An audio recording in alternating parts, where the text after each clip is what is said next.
This meeting to order. This is the Independent School District number 832, our regular board meeting on Thursday, February 25th at 7:02 p.m. Due to the current guidance about limiting person-to-person contact through social distancing due to the global COVID-19 pandemic, this meeting of the Mahtomedi School Board is being conducted in accordance with Minnesota Statute 13D-021, meetings by telephone or other electronic means. School board members are reminded to mute their microphones when they are not speaking and not to be on other electronic devices during the meeting. Staff presenting should keep their cameras off until their presentation begins. School board members wishing to speak should raise their hand, then wait to be recognized by the chair. When recognized, the board member should unmute their microphone, speak, and then mute their device again. All votes will be conducted by roll call vote, and each school board member should wait until their name is called before voting. This meeting is being recorded, and access to the meeting will be made available on the school district's website as soon as reasonably possible. So with that, we are called to order, and I'm looking for a roll call of attendance. Julie. Okay, Kevin Donovan. Here. Julie McGraw here. Kelly Regan. Here. Stacy Stout. Here. Tony Vasuni. Here. And Lucy Payne. Here. And Ismail. Here. Thank you. Thank you, Julie. Next, we have the approval of the agenda. Looking for a motion. So moved. Thank you, Kevin. Second. Moved by Kevin, seconded by Stacy. Any discussion on the agenda? Seeing none, roll call vote, please. Kevin Donovan. Aye. And Julie McGraw, aye. Kelly Regan. Aye. Stacy Stout. Aye. Tony Vasuni. Aye. And Lucy Payne. Aye, motion carries. I did forget to mention at the beginning, we did not have any public comment come through our electronic email form on our website, so there was no public comment for this evening. Next, we have the approval of the consent agenda. So moved. Thank you, Julie. Second. Moved by Julie, second by Tony. Any discussion on the consent agenda? Any discussion? Seeing none, roll call vote, please. Kevin Donovan. Aye. Julie McGraw, aye. Kelly Regan. Aye. Stacy Stout. Aye. Tony Vasuni. Aye. And Lucy Payne. Chairs aye, motion carries. Thank you, Julie. Next on the agenda, we have presentations and recognitions. We don't have any staff or community or student recognitions tonight, so we'll go to the spotlight on Wildwood Elementary School. We have Scott Frisky with us.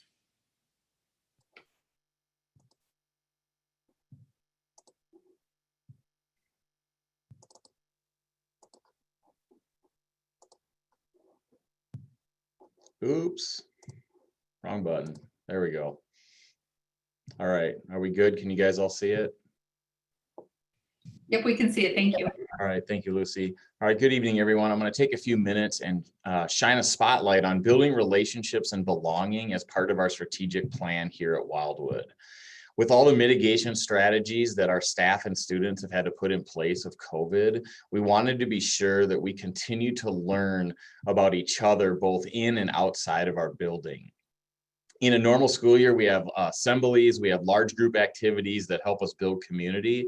But with COVID, we had to find unique ways. And I want to talk about a couple of those ways that we did that.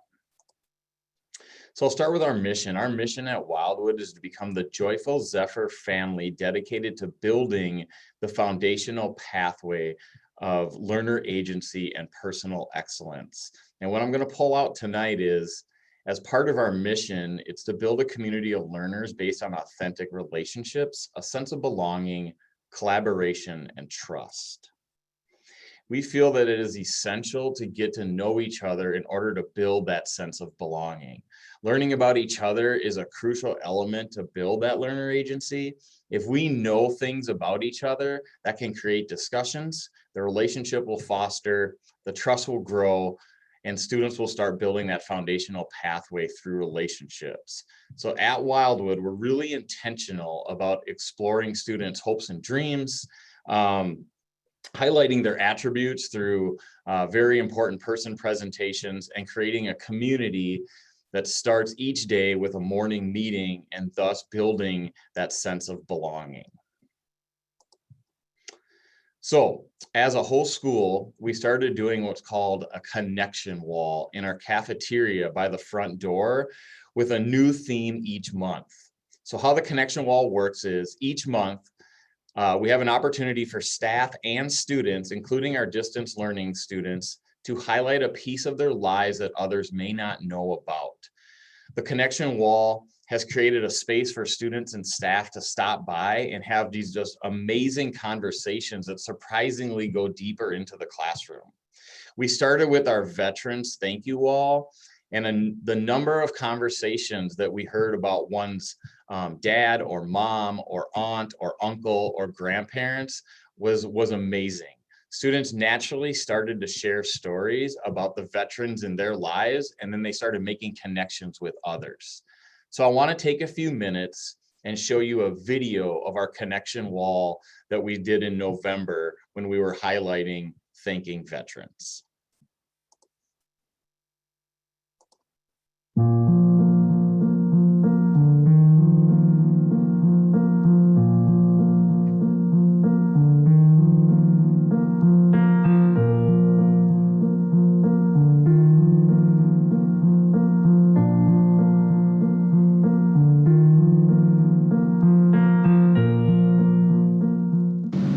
Hi, I'm Scott Brisky, principal of Wildwood Elementary, and as a veteran myself, I thought it was really important that we honor the men and women who have served our awesome country. So we decided to do a thank you veterans wall. And as you can see, we have a lot of veterans here at Wildwood. What we asked the students to do was to bring in a picture of somebody who has served in the armed forces. And this is really awesome. A really cool byproduct of what happened was that not only did they bring in the pictures, but they started having conversations and telling stories about the person that was in the pictures. And that created community, and that created a vision of things that were happening outside of Wildwood, which was just really, really awesome. One thing we concentrate on a lot here at Wildwood is family, and this shows that our family reaches outside of our walls. My name is Millie, and what a veteran is a person who has courage, is brave, and who serves our country. Hi, my name is Millie, and this is my great-grandpa, Eugene. And what he was in the Korean War, a post office worker. Hi, my name is Kosen, and this is my great-grandfather, and he was in the Army. Navy. He was mostly on ships, and he fixed like all the electronics that they had. Hi, my name is Mira, and this is my Bumpa.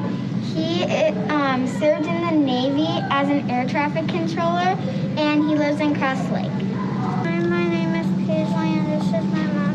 She served the military, and she went on a really long trip. Hi, my name is Betty, and this is my dad, and he used to be in the Army. Hi, my name is Ben, and this is my granddad. He was in the Air Force, and he was the radio guy because they were just shooting planes, and then he accidentally got shot by a plane, and then so my granddad was the Air Force. He was in the Air Force, and then he was the radio guy. My name is Paco, and this is my Will. This is my picture of Will, and he is in the Army at a farm, and we phone called him, and he said I get to see the big tanks and missiles. Hello, this is my grandpa. He's a veteran. I'm Mrs. Warren, and I wanted to share my connection with some military folks. This picture right here is my grandfather, whose birthday is this January. He'll be 103 in January. And he is in March going to be a great grandfather to my daughter, Allie. And this is my nephew, Jonathan Warren, who is an Army Ranger and has been in the military now for just a few years. He lives in Tennessee, so I don't get to see him very often, but I'm very, very proud of the work that he's doing for our country. Hi, my name is Samantha, and my dad used to fly in the military, but not anymore, and he used to fly 2 planes. Happy Veterans Day. Thank you for your service.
All right, so our connection wall will be live through the end of the school year. This February, we did para appreciation. We honored all of our hard and amazing paraprofessionals that work with our students every day. In March, we're going to do I Love to Read, where students can share a picture of a creative place that they like to read. So that should get interesting. In April, we're going to have staff as elementary students. So we're going to have staff bring pictures of themselves when they were in elementary school. That should create some interesting conversation. And in May, we're going to do favorite pet. Students will bring in photos of their favorite pet, or if they don't have a pet, what they would like their favorite pet to be. And finally, in order to build relationships with our new kindergarten families, we converted our open house and registration process to a virtual experience. Normally, we have family members come in, they get to see our classrooms, they get to meet our kindergarten teachers, and they get a great overview of our kindergarten program. But this year, they weren't able to come in. So we had to adapt, but families were able to access all of that information and watch mini videos with teachers, take a classroom tour, get a book read by one of our kindergarten teachers, and kind of see what that would look like, even though that they weren't able to come into the building. And then on February 4th, our incoming kindergarten families attended our first Zephyr Kindergarten Connection Zoom event, where families, we did an overview of everything that they can kind of expect in kindergarten, and then families got to meet the teachers and ask questions and get those questions answered in smaller breakout rooms. So, and that's it. That's our spotlight.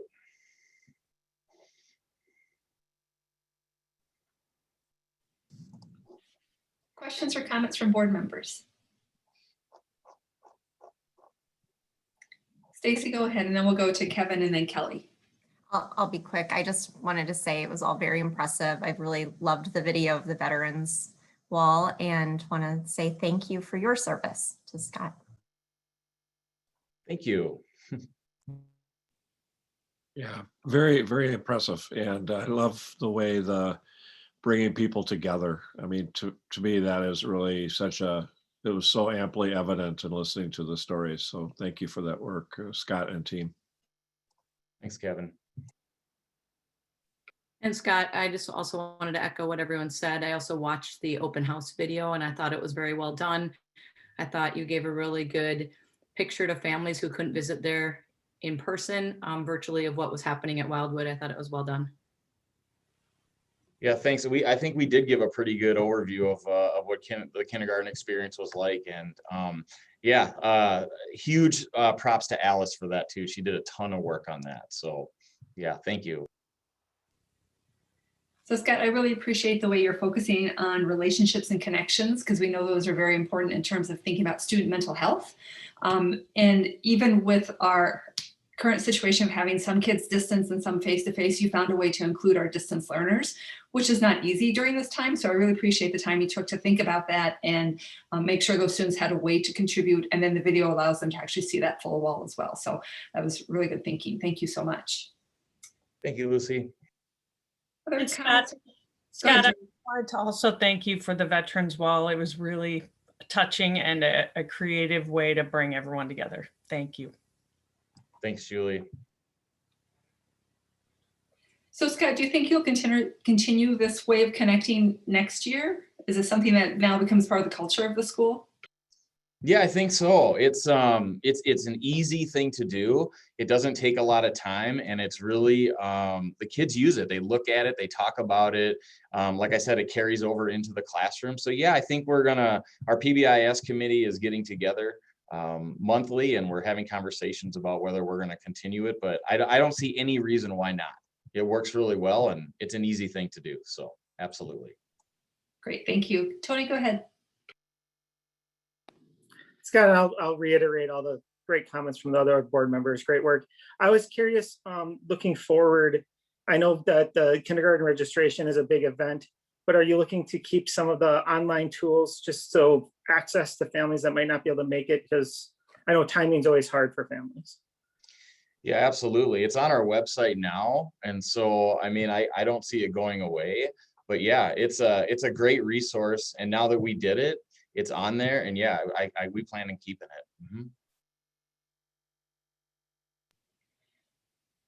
So thank you so much for sharing with us, Scott, tonight. I appreciate the fact that you were going to keep doing some of these things. As the Lieutenant Governor keeps saying, we're going to come back better. And this is one of those examples of coming back better, that we've had to shift and do some things differently this year, but it's going to make us better in future years in terms of those connections and those relationships. So thank you. Thank Any you. other last comments? All right. Next on the agenda, we have a report from our student representative, Ismail. Thank you. So my student report for the month of February, for Wildwood and OH Anderson, there was not really a lot of events going on. However, in the middle school on February 4th, they had a falls/winter concert. So in the high school, this past month of February was Black History Month, and SLC made sure that the high school was well equipped with resources to better educate themselves on Black history. We had over 50 teachers, staff, and faculty members research prominent Black people in their respective fields, and then we made a poster for each member of staff who signed up. In addition to the poster, SLC made a fun school-wide Kahoot to further educate the high school students with a bit of fun. BASE, BASE, every week has come up with resources for the community as a whole to watch or to read. Every week there was a different purpose. The main focus of the weeks in February was Black women and then ages 25 and under, issues gone unseen, and the Black LGBTQ plus community. And that is my student report. Thank you. Any questions from board members? Go ahead, Tony. Ismail, I was lucky enough to get a tour of the high school and did see all the posters for Black History Month and thought that was an excellent idea to connect the curriculum for those teachers and everything. So that was, for all the students who participated and the staff that participated in that, I thought it was a really nice touch to help bring home Black History Month in the schools. So thank you. Thank you. I really love the fact it came from the students, that they were selecting the people they were interested in tied to the content areas. And so I think that's really impressive. Our students are taking that leadership role. All right, thank you, Ismail. Next, we have some discussion information items, starting with the board member calendar. The board member calendar is in the board packet. Are there any events people like to call out or discuss? I will announce that You'll notice on the calendar, the March 4th study session has been canceled. We will not need that time, and so there will not be a meeting on March 4th. We have spring break coming up. I hope all of our families and community members remember to stay safe to keep our schools open during spring break. Any other events? Not a lot going on. Next, we have the first reading of some policies. Barb?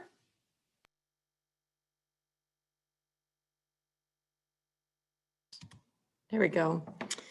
Okay, so these policies were all reviewed by the policy committee, and some of the policies we're talking about are ones that we review annually. Some are on a 6-year cycle, and some came through as recommended changes from the School Boards Association.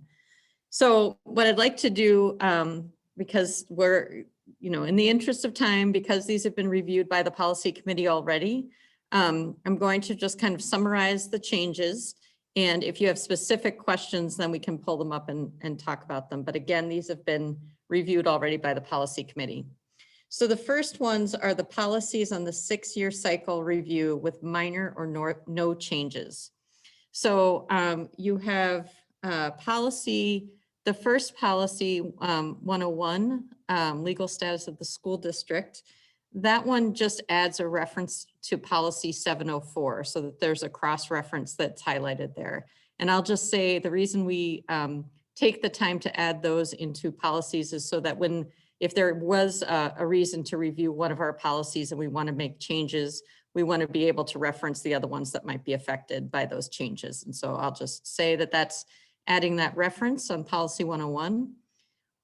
Then the only other of these policies, the only other one that had changes was policy 528. And that is simply some updated language to be consistent with a policy we just adopted in the fall, policy 522, which is the Title IX policy. Otherwise, there are no other changes in those policies that are listed under number 1, letters A through F.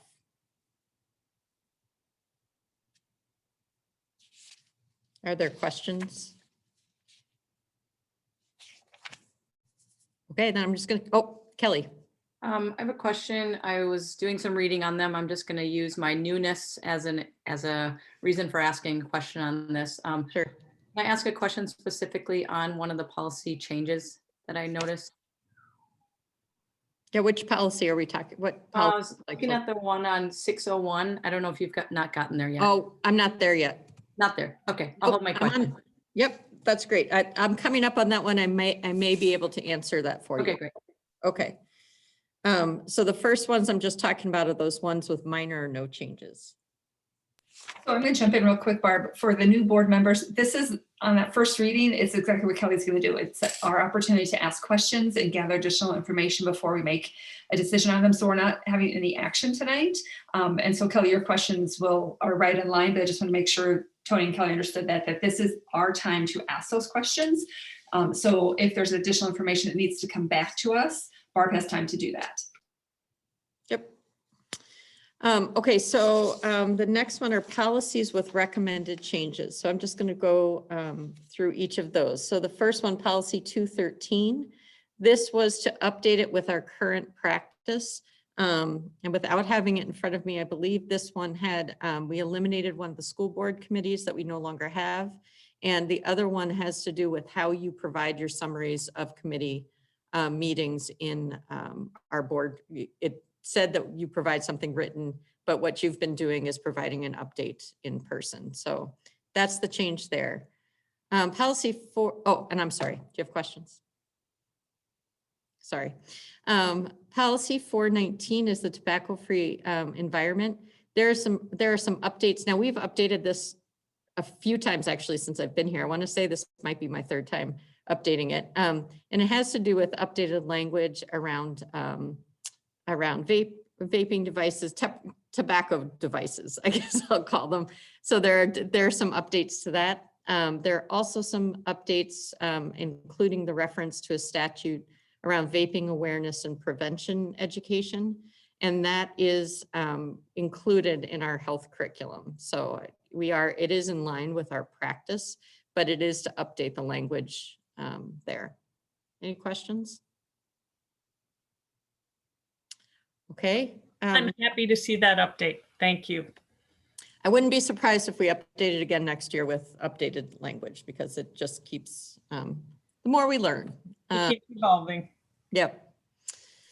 Policy 516, student medication. We went through this one in depth in the policy committee. I will say we kind of line by line with our licensed school nurse, Megan McMahon. It did require some updates to align MSBA policy, and a lot of it was current practice anyway, but the language in our policy was outdated. Our practices weren't, but the policy was. And so there was quite a bit. And so on this one, I'm just going to say that if you do have questions, I'm happy to take them down and ask Megan to come back, because she did go through very thoroughly. Were there questions on this one? I want to point out this one's interesting too, because we do have some procedures in this policy, which we try not to do, but they're important procedures for transparency with the medications. So it's a little bit different than some of our other policies.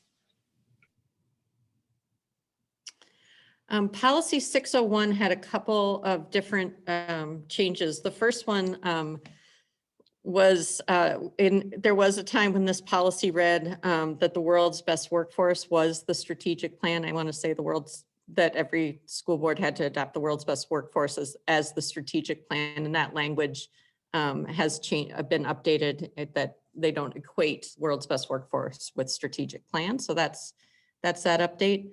The other one has to do with our reporting procedures related to statute on our dyslexia screening, and it's a required report that we provide the MDE every year. And so it's to update that. It is aligned with our practice, but it needed to be updated to reflect the statute. Do you still have a question about that one, Kelly? I do. So when I was reading through that, my curiosity was arisen when I was reading through about the screening tools that were used. Being a mom of 4 boys, and I had not heard of this, I was curious as to who gets screened, and who gets screened, like how is that identified? And then, also what would be the curriculum or supports that we have for students who are dyslexic in the district? Like, what is that curriculum? And again, I'm looking for just, I don't really understand or know what we offer. And so I'm just kind of looking for what resources we have for students with dyslexia and how that identification process happens. Okay. I can ask Lynn to go over that with us. I think she's done that, but it has been a couple of years maybe since she did that presentation for the board. So I'll ask her to do an update. Thanks so much. And Judy Livingston has done some updates for the board in the past as well, the reading specialist at Wildwood. Okay.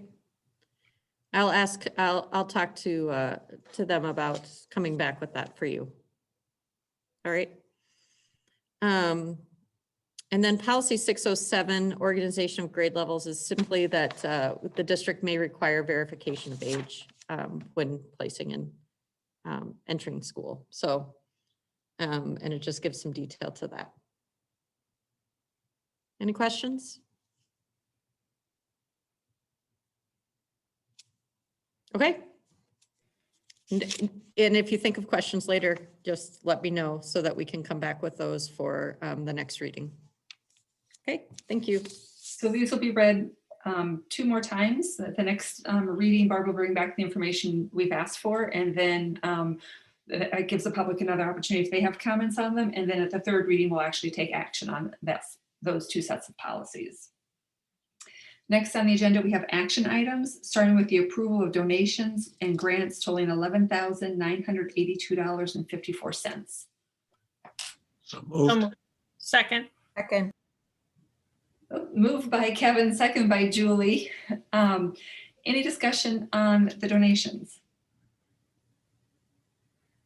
I'd like to thank the donors and the grants, as they are greatly appreciated, and these funds will be used to further the mission of the school district and used towards the wishes of the donors.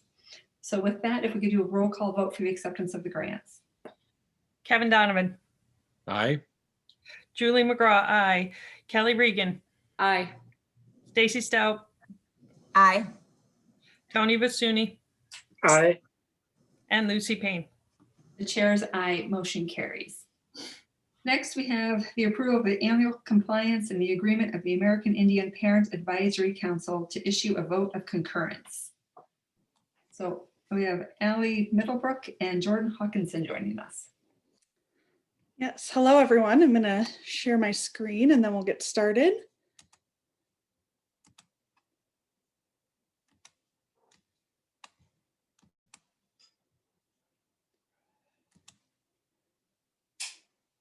Okay.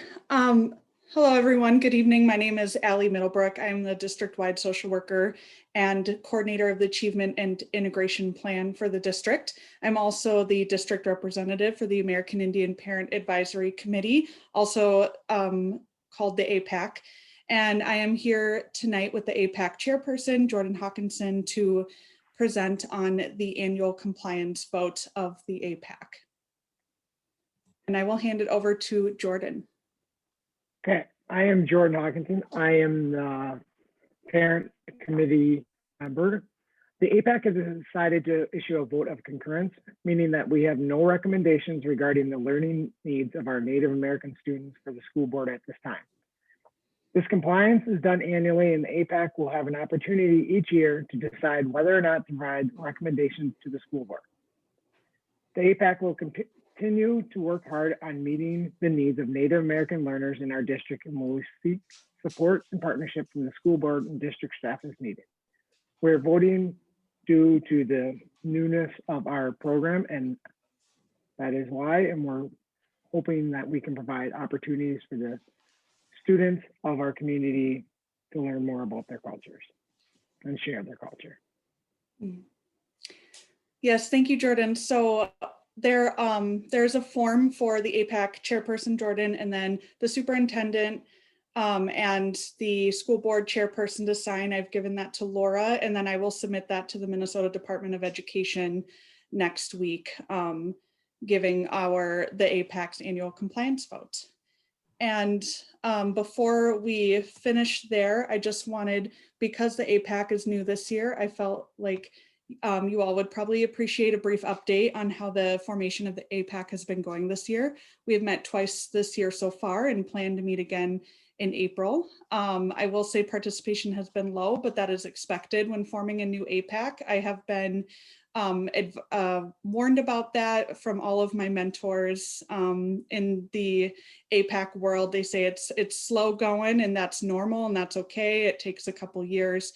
And Jordan and I, we are just keep on going with our outreach efforts. We continue to keep all the other parents of our, all the other identified parents of our Native American students updated on what the APAC is doing, just to try to drum up that energy and excitement. And hopefully someday we'll get some more of them who want to join us.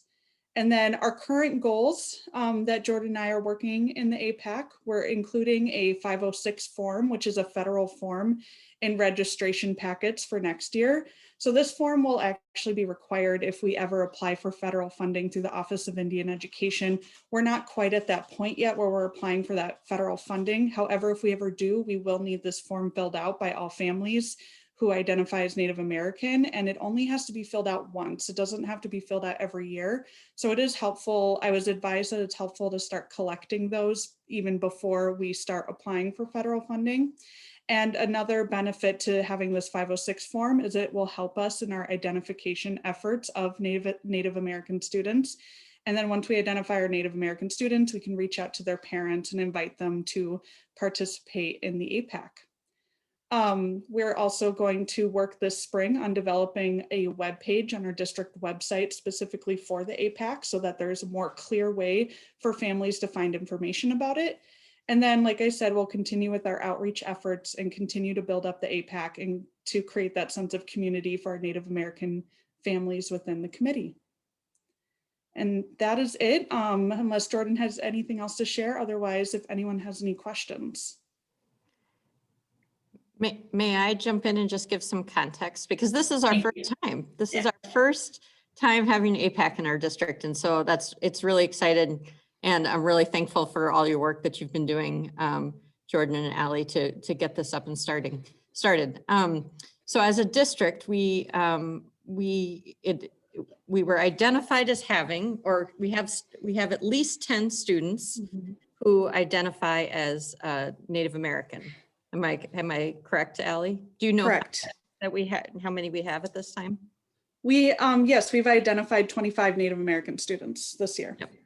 So, and so with that, then every district starts to form this this family committee. The 506 form that Allie referred to as a federal form, those are for students who are either have a membership, a tribal membership, or their parents or grandparents. Is that correct? Yep. Have Correct. tribal membership. And so we may identify some of our students as Native American, and that the state may recognize we need, let's have this parent committee, but it may not also be the case that we have 25 students who have that tribal affiliation. So, so that's just another little part to this. And so so this is our first year of having that many students to identify. And so that's why it's a new committee for us. And it is true that it's going to take a while to get started, but it's great. I appreciate what you've been doing. And I understand that Jordan went to at least 28 classrooms, is that right, to share at Wildwood? Could you highlight a few of the things that you've done recently? Yeah, I've been fortunate to work with Julie Comfort in the STEM program at Wildwood. And we are presenting to all the classrooms. We're doing an outside classroom. So there's a bonfire, and each grade level, we've had a different theme. So kindergarten, we've been talking about circles. First grade is turtles. So we're talking about turtles in the moon. And then second grade, we're doing a little more engineering and talking about different things that the natives created and stuff, like snowshoeing. And then we built some teepees and stuff, and just passing the Dakota culture to them. And they learned a little bit about the name of Mahtomedi and how Mahto means bear in Dakota. So just passing along a little culture to the students. And I want to thank Julie Comfort for reaching out and allowing me this opportunity to come in. And thank you, Scott Brisky, too. No, thank you. I was saying, so some of you, I'll say it while everyone else is listening too, that that Jordan got some rave reviews over at Wildwood. So we're really thankful that you went and worked with our students. So so that's the background on why we have an APAC this year. And again, I'm really thankful for the work you've put in, and keep going, because it'll be a great thing for all of our kids and families to connect to our district. So thank you. Absolutely. Oh, I'm sorry, Allie, go ahead, and then we'll go to Kevin if you want to respond to Barb's comment. Oh, I was just saying thank you. Go ahead, Kevin. I just this is fun to see a new group start, and I know probably about 4 years ago, I was doing a little of this work as my role of the Minnesota School Boards Association president, and I did some checking on where we were as a district, and I was told that we had 5 Native American students at the time. Now, it could be that we just didn't do I don't know how we identify, but anyway, it's nice to see that this is going. I know White Bear Schools is doing a lot with this. I don't know if you've talked to Jordan Zickerman over there at White Bear Schools, but she's a great resource. And again, when I was the MSBA guy, I got invited to go to a Nashing school up in Mille Lacs Band, Ojibwe. And it's a federal school. And I spent the day up there, and I was just so privileged to learn about this tribal school, where the big thing is keeping the language alive, being taught by elders. And I'd brought Rob Pontius. He was the equity person at the time, and I called Rob up and I said, "Hey, road trip." And so we both went up there, and it was great. And so I invited a number of staff from that school to come down and tour our Fab Lab, at the time. And so it was a nice exchange. And so I do have a few resources still up there at the Nashing School. So anyway, it's gratifying to see this happen. So thank you. Other comments or questions from board members? Go ahead, Tony. I just want to thank you both for the work you're doing, and Jordan becoming a Wildwood All-Star. I've heard rave reviews, so thank you for taking the time to share your culture up there. I know building connections and relationships, this is a big part of that too. So great work and kudos. Thank you. Go ahead, Julie. I just wanted to say that this is a great introduction, and I look forward to hearing more about this in the future. So thank both of you for the presentation. Yes, thank you all so much. Appreciate your time tonight. Thank you So, too Ally, to everybody. Yep. Also, Ally, know that you can reach out to me if you need a board member to attend a meeting. We would be glad to attend if there's something you need from us. If not, we're very happy that you're doing the work that you're doing. But if you need us for anything, please reach out. I will. Thank you so much, Lucy. Yep. Good night. Next on our agenda, we have. Nope, actually, we need your approval. We need. Oh, I'm sorry. We need a motion. your You're right. approval. I'm so sorry. That's okay. I'm so excited about the learning model, right? Yep, So- I get it. So moved on the motion. Second. Second. Thank you. So we'll get you in there yet, Stacy. Moved by Tony, seconded by Kevin to approve the annual compliance and the agreement with the American Indian Parent Advisory Council to issue a vote of concurrence. Any other discussion? Roll call vote, please, Julie. Kevin Donovan, Aye. Julie McGraw, aye. Kelly Regan, Aye. Stacy Stout, Aye. Tony Vasuny, Aye. and Lucy Payne. The chair's aye, motion carries. Now we're ready. We have a big audience for this presentation tonight. So I'm going to turn over to Barb for secondary learning model. Yeah, thank you. And I'm going to be joined by Principals Justin Hahn and Mike Newbeck. We'll share my screen here.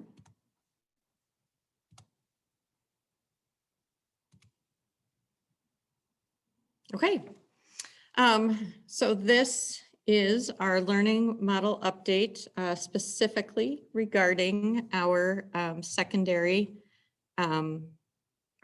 school. So secondary schools. So as an overview, what we're going to do is talk about this learning model change recommendation. We're going to share with you state guidance, our county COVID-19 data, school community COVID-19 data, and the secondary recommendation. And then we're going to give you just some thoughts moving forward as we go into this next learning model change. So as a reminder, this has been our learning model change process from the beginning. We start with those indicators that reflect a model change, and those include MDH, MDE guidance, staffing, student attendance, and we have those listed there. The leadership team then takes those indicators and does an impact analysis. We bring that to the incident command team to provide feedback to the leadership team and the school board. And then we bring the learning model recommendation to you. We do have a transitional planning time before moving into a learning model change. So our indicators that inform learning model changes: state guidance from Minnesota's Safe Learning Plan. We also look at the COVID-19 numbers, and those continue to inform learning model decisions for school districts as an indicator of risk and of predicted staffing impact. I'm going to just take a moment here. COVID-19 numbers are still part of the decision in the county. Sorry, our county numbers are still part of the decision-making process. I talked about this before, that we have seen that as numbers rise, it does impact our staffing, or it has impacted our staffing. So we do use this as an indicator of risk. district and school COVID-19 numbers and quarantines. We do use those. And then we do work with our Washington County, and this is probably our most important part of the process, is really working with our Washington County Public Health to understand both the county and the school community data for learning model changes in order to give context to what we're seeing. And I'm going to talk about that a little bit because I think it's worth spending some time to really understand the numbers and in the context around that. So we do have some new state requirements in our safe learning plan. The beginning February 22nd, middle school and high schools will be able to choose to begin operating in hybrid or in-person learning model if they are able to implement the mitigation strategies, which just changed slightly. A rolling start is no longer required. You might recall that we talked a lot about that when we were moving into hybrid, that I was not able to bring, despite all reason, we were not able to bring all our high school students back at the same time. Schools again, I'm going to emphasize that we are going to rely on our COVID-19 transmission data and staff capacities when making the decision to transition. And we are going to continue, this is something our nurses have always done and are very good at doing, but it'll be weighed more heavily in our conversations with public health regarding the influenza or COVID-like illness metric to determine whether or not our school should move to a more restrictive model. So mitigation strategies in the safe learning plan. So one of the things that we are hearing more of is we're just really encouraging our students and families to take a COVID-19 test every 2 weeks. So we will be sending out, and we have, I think, already shared this information, but we'll continue to send out information so the students and families can we can't provide that testing, but we will share testing sites and ways that families can test every 2 weeks. So at early learning in elementary schools, 3 feet of physical distancing is strongly recommended. For middle school and high schools, students must maintain 6 feet of physical distance whenever feasible. And when 6 feet cannot be met, a minimum of 3 feet of physical distance between students must be maintained. When county level data declines to a level that, and this is the same as it's always been, this information, if we decline so that the range is between 0 and 10 cases as a 14-day case rate, schools will not be required to meet any specific minimum amount of distance between students in a classroom setting. We also know that when staff are providing direct services that require close physical and prolonged contact, so for example, our special education teachers who work in our center-based programming, those staff have recommendations for how to follow MDH's guidance, delivering direct student support services. We do have some new mealtime mitigation strategies and for middle school and high school that we do need to document lunchroom seating daily in order to support tracing in the event, contact tracing in the event of exposure. So that is something new. It is strongly recommended to have 6 feet of distance whenever possible. When it is not possible, schools must create as much space as possible for students. And then as always, in this model, we will also be offering distance learning options for families. So although we are going to be talking about our in-person learning model today, we will still be offering distance learning for families. I know people are asking about vaccine. So statewide information, Governor Walz has shared that they expect to have the bulk of educators in Minnesota vaccinated with their first dose by March 8th. This week, I called the Department of Health and I asked them, do we seem to be on track for this vaccinating the bulk of educators? And I heard very positive information about the supply of vaccines almost doubling this week. And they do feel like they are going to be on track to vaccinate. I do know that just yesterday, quite a few of our educators received appointments. However, I don't know how many. I can't tell you the percentage. When we were in charge of, as a district, recommending who the priorities for who should get vaccinated first and sending our names of staff members into the state, we had a reason to know, and we had, so we could request that information. But now we are not in charge of that. So that's something that we are not going to be asking. However, just after, shortly before I came into this meeting, I did get an email from MDE, and they are going to be sending me a survey for staff next week so that they can have a sense of how close they are to meeting their goal by March 8th. So I do know that that's coming next week. Okay, so indicators that inform a secondary learning model change. So the state guidance supports returning secondary students to in-person learning. Our Washington County COVID-19 data is trending downward, and I'm going to share that with you and talk to you a little bit about the context there that we've been provided from Washington County. We are not experiencing county or school community outbreaks. Again, Washington County helped me with that, and I'll tell you a little bit about that. Our instructional capacity is able to support returning to an in-person model, and our COVID-19 protocols are able to support returning to an in-person model. So I want to share this with you. This is our, and I'm sorry, I have to move some things around on my screen. These are our county numbers over time. And you'll recall that when I made the recommendation to move into distance learning, that was right around the end of October, beginning of November. And the recommendation at the time was that we needed to prepare to move into distance learning. That was what we heard from our regional support team. Recall that at that time, our numbers that were being reported were somewhere around 32 there, 28. But what we were hearing from our public health epidemiologist was he was seeing very concerning data regarding clusters in the community.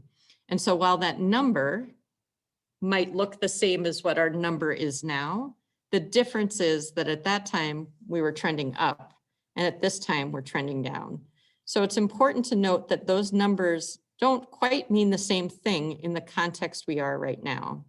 So what I learned in talking to our epidemiologist, again, I asked, can you give me some understanding of what this means in terms of community spread?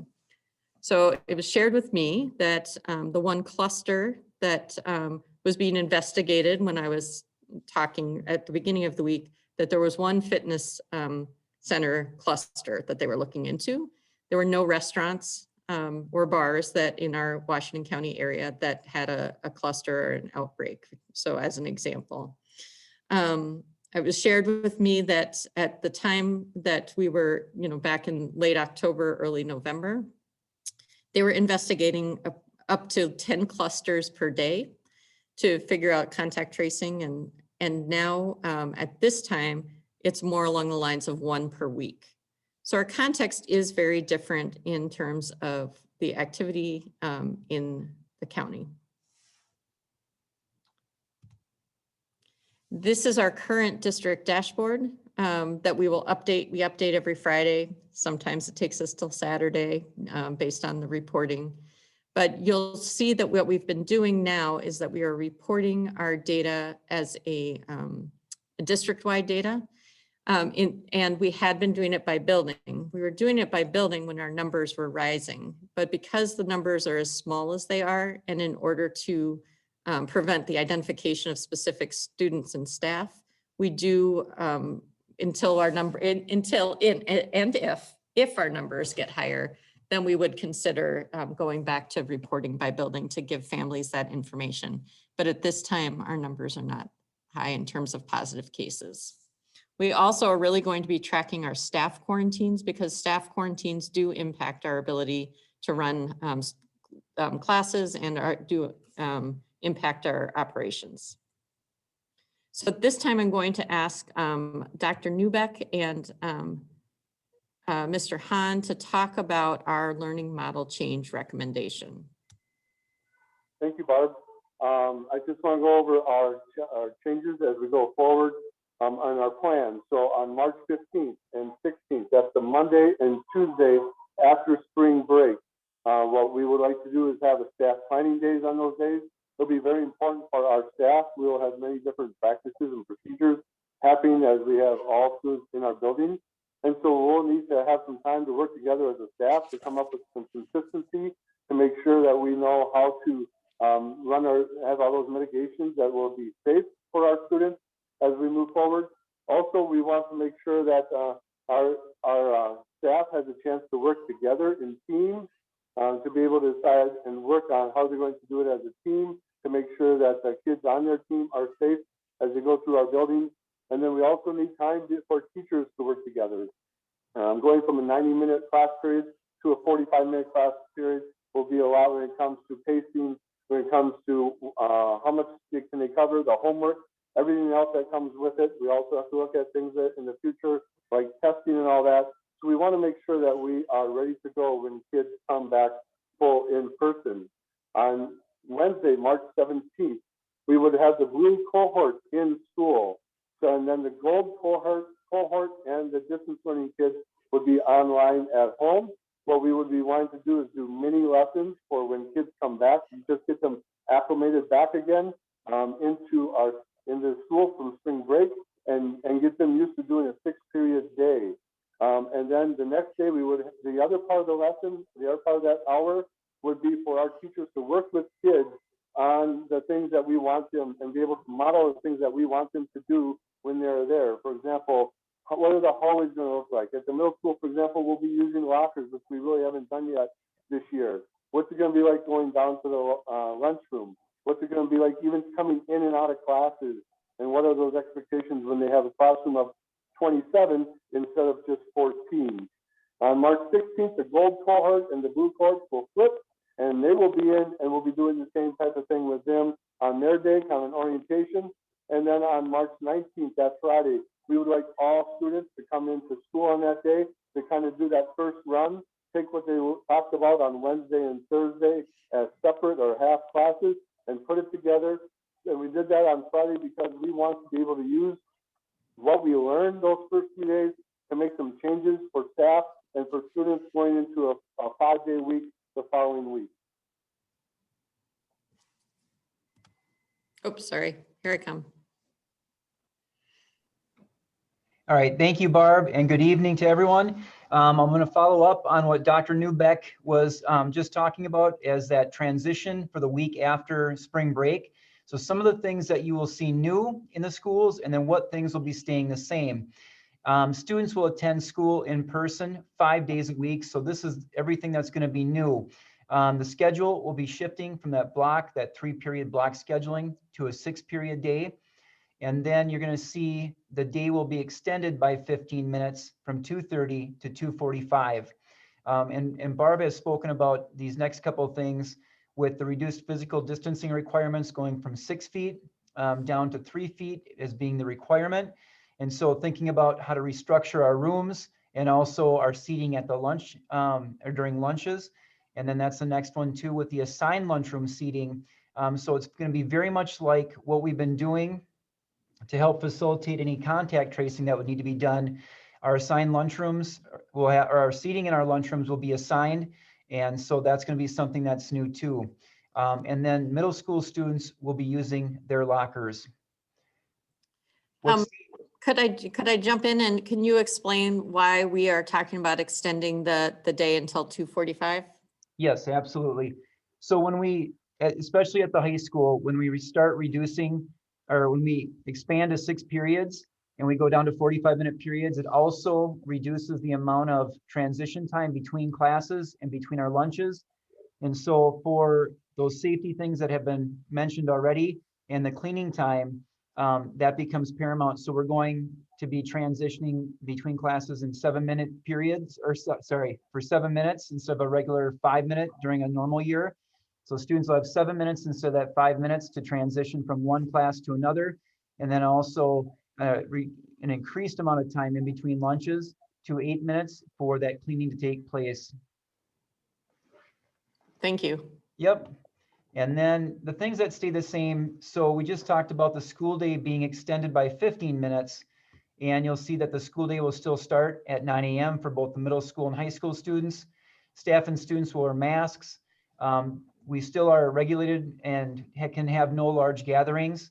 We'll still be following all our COVID health and safety protocols, so the cleaning things, trying to distance as much as possible with that 6 feet in mind. But again, we have to be within that 3 feet. High school students will continue to use their backpacks. Middle school will continue to use the same locations for lunches. Middle school students enter and exit the building through assigned doors. Families may participate in family choice distance learning, and students who are in quarantine due to COVID-19 will continue to receive instruction via distance learning. And so again, that's still an option for families. Oops, sorry. Okay, so on those staff planning days, and Dr. Newbeck did a nice job of already really describing the things that would be taking place on that Monday, March 15th and Tuesday, March 16th. But we're going to be utilizing that time over spring break to have our custodial staff move classroom furniture back into the classrooms.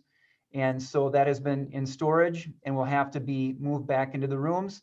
But again, those days are going to be used for just figuring out what that looks like in the spacing. I had the opportunity to go into a classroom this week and just get a sense of perspective and move desks into that classroom to see what the spacing would look like. And so teachers will also have to, because our rooms are different and we have different configurations for desks as well. So teachers will be doing that as well on Monday and Tuesday. And then the bigger part of that, which Dr. Newbeck spoke to earlier, was really about that staff collaboration, learning and problem solving. So it's not just about just getting another 2 days to look and plan. We need to think about what that transition to a 6-period day looks like. So the pacing of classes is going to change. We want to make sure we reiterate those procedures for the health and safety component. And also then with our students that are in distance learning, and now we're going to have more students in the classroom. It's that balance again between having students right there in front of us and also our students at home and figuring out different engagement tools and strategies to use. And again, that comes from that high level of collaboration that our staff has. And then our 100% of in-person learning classroom procedures with our distance learners as well. Thank you. Okay, I'll just keep going. And then at the end, if Justin and Mike, if you can stick around because there might be some specific questions for you. Okay, so moving forward, again, I've said this a couple of times, but I just can't help but reiterate. We do know from our experience that county COVID-19 outbreaks are reflected in our schools and do impact school staffing capacity. But we'll continue to partner with local public health experts and monitor those outbreaks in addition to using our school community data. But here is something that's really, it's different in a lot of ways in the way that we're being guided to use our data. And that is to really look at those students and school staff who are absent and sent home with influenza or COVID-19 like illness. And when it reaches that 5% in a single week, schools should reach out and get support on navigating what that means for us. So, well, I'll get to it later. I'll talk about it a little bit more later. So moving forward, staffing capacity is one of our indicators that informs a learning model change. So quarantines could impact our staffing capacity. At the start of the school year, we established a cautionary absent percentage zone for us to make, to give us kind of an indicator of should we be thinking about a change in our learning model. And we talked about, we've ranged from 8 to 15% in our schools. And in that November time, we were really feeling the pressure of being able to fill absences, and we've felt the pressure of the quarantines. So we do need to continue to build our instructional staff capacity with regard to making sure we have enough substitutes, ways that we can be flexible in how we support students and staff during that time to mitigate those closures. So health and safety protocols, we will continue our COVID-19 health and safety protocols, including the additional daily and overnight cleaning. We do have staff saliva testing, and we started that back when we went into distance learning, so back in November. We'll be continuing to do that every other week. We'll continue to publish our quarantine data on the district dashboard.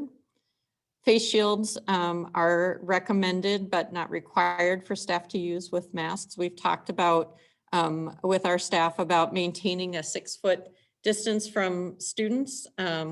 I've mentioned this a few times that Ms. Prather, from the principal at OH, taught us the trick of putting tape on the floor to help teachers with that visual, to remind them to maintain that 6-foot distance. And when that's not possible, to wear extra layer of protection, whether it's face shields or double masking.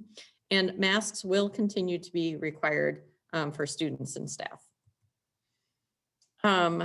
So we want you to know, and it's important to know, that there is a potential for larger group quarantine. So we have had minimal quarantines that are related to our buildings at the secondary level because of the 6-foot physical distance that we can maintain with our students to this point.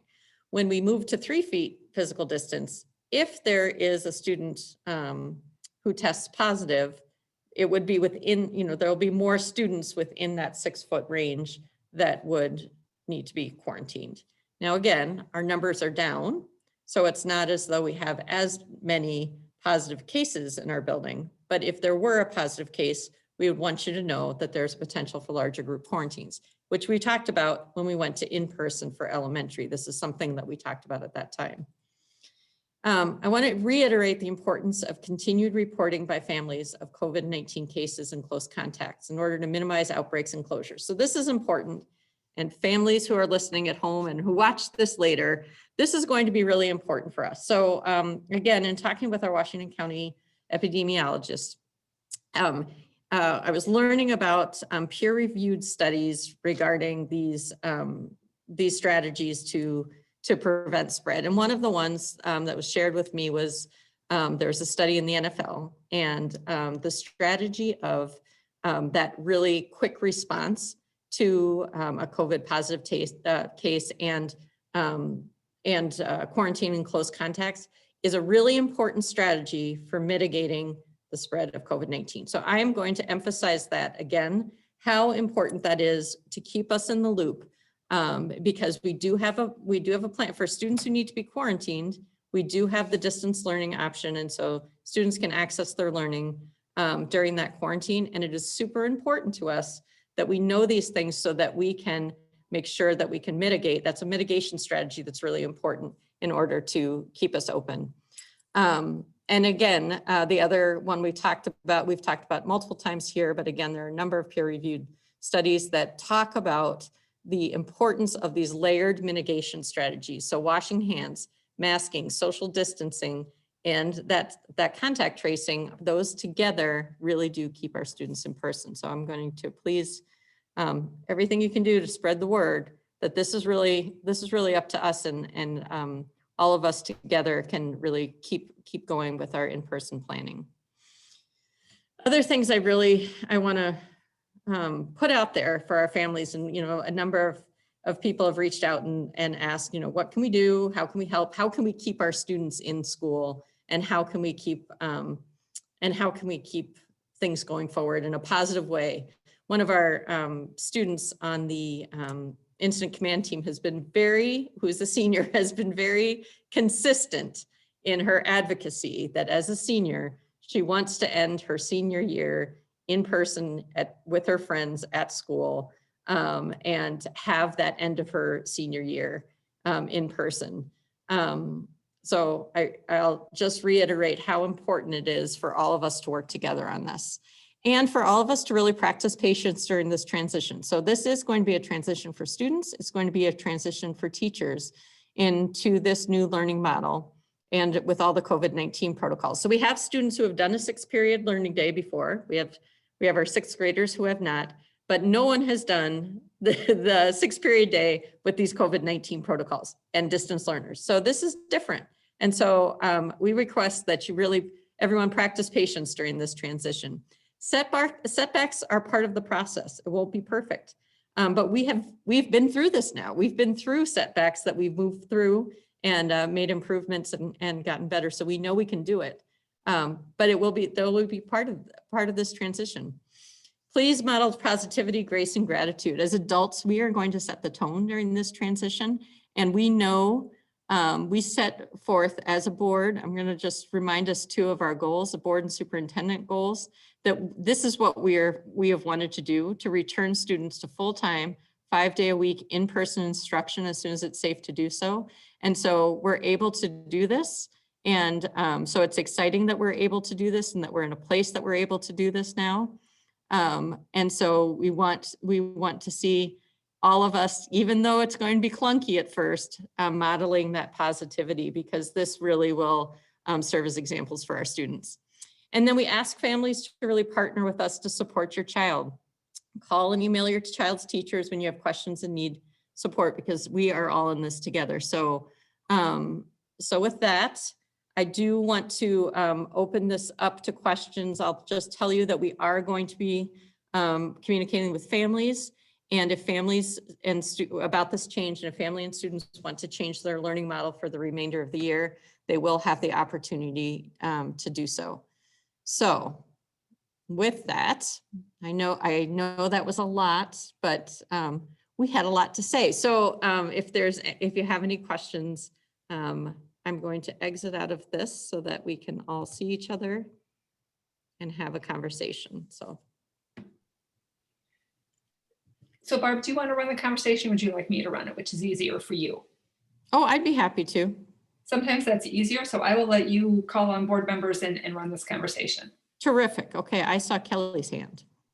Barb, thank you so much for that very thorough update. And I'm very cautiously optimistic about the end of our school year here this spring. I'm really excited about the opportunity to get our kids back in school.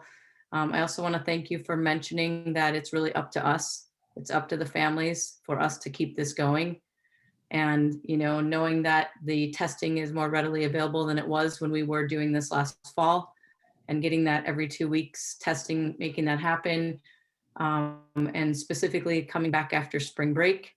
I wanted to kind of throw out there kind of a comment/question on what would be your recommendation for families who travel during spring break when we come back that first week with the gold cohort, the blue cohort, et cetera. Sure.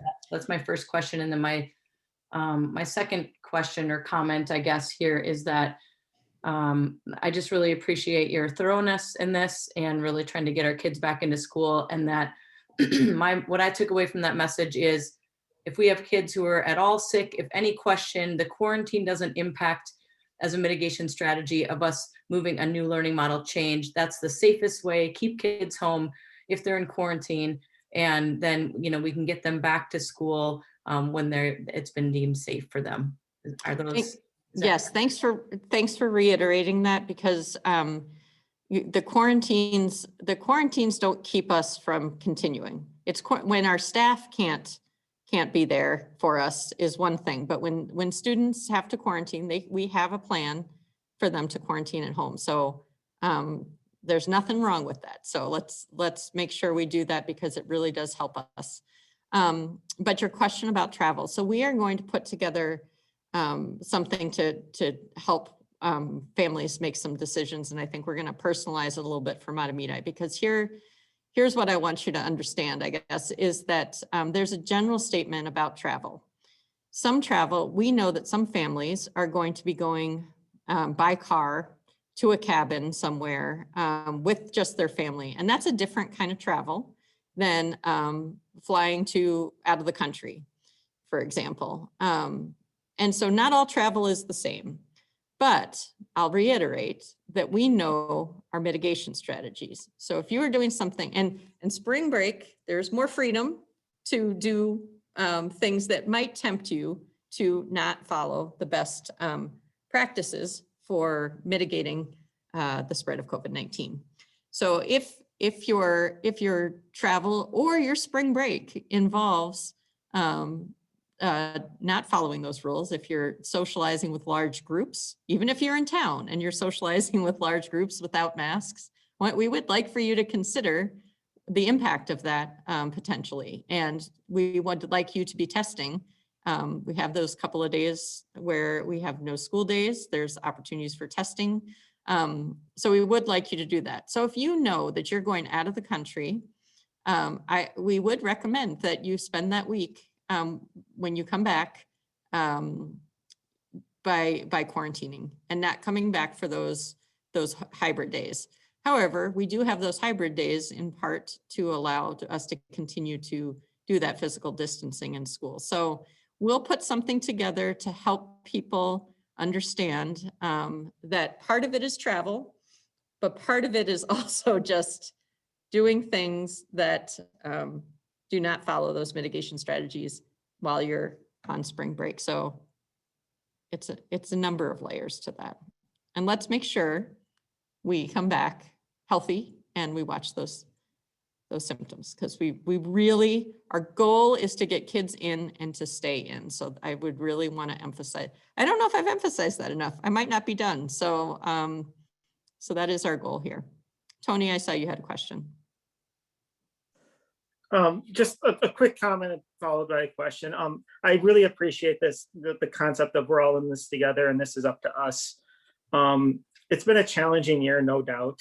And this is the latest challenge in front of us. And I do want to thank the community for, there's been strategies we've all been practicing to get the numbers down.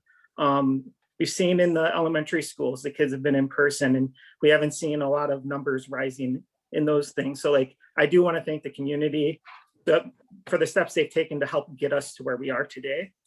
And to reiterate that the work isn't done yet. So don't ease up, keep it up. I do want to ask though, I do think that moving forward, the changes in guidance are different enough. What does it look like? And if changes were going to happen, I don't know if it's going to be the same as it has been in the past. How do you see if we need to go make a change because there's an outbreak, how does that look? Sure. Forward? Yeah, so if we did have an outbreak, it may require that we close, a grade level. It could require that we close a school, depending on what it looks like through contact tracing. If we did that now, I say close, I shouldn't have used that word. It would mean that we shift to distance learning. Because if it's an outbreak, we do have to, if it truly an outbreak, that would require pulling back and going to distance learning for a quarantine. We haven't seen that yet.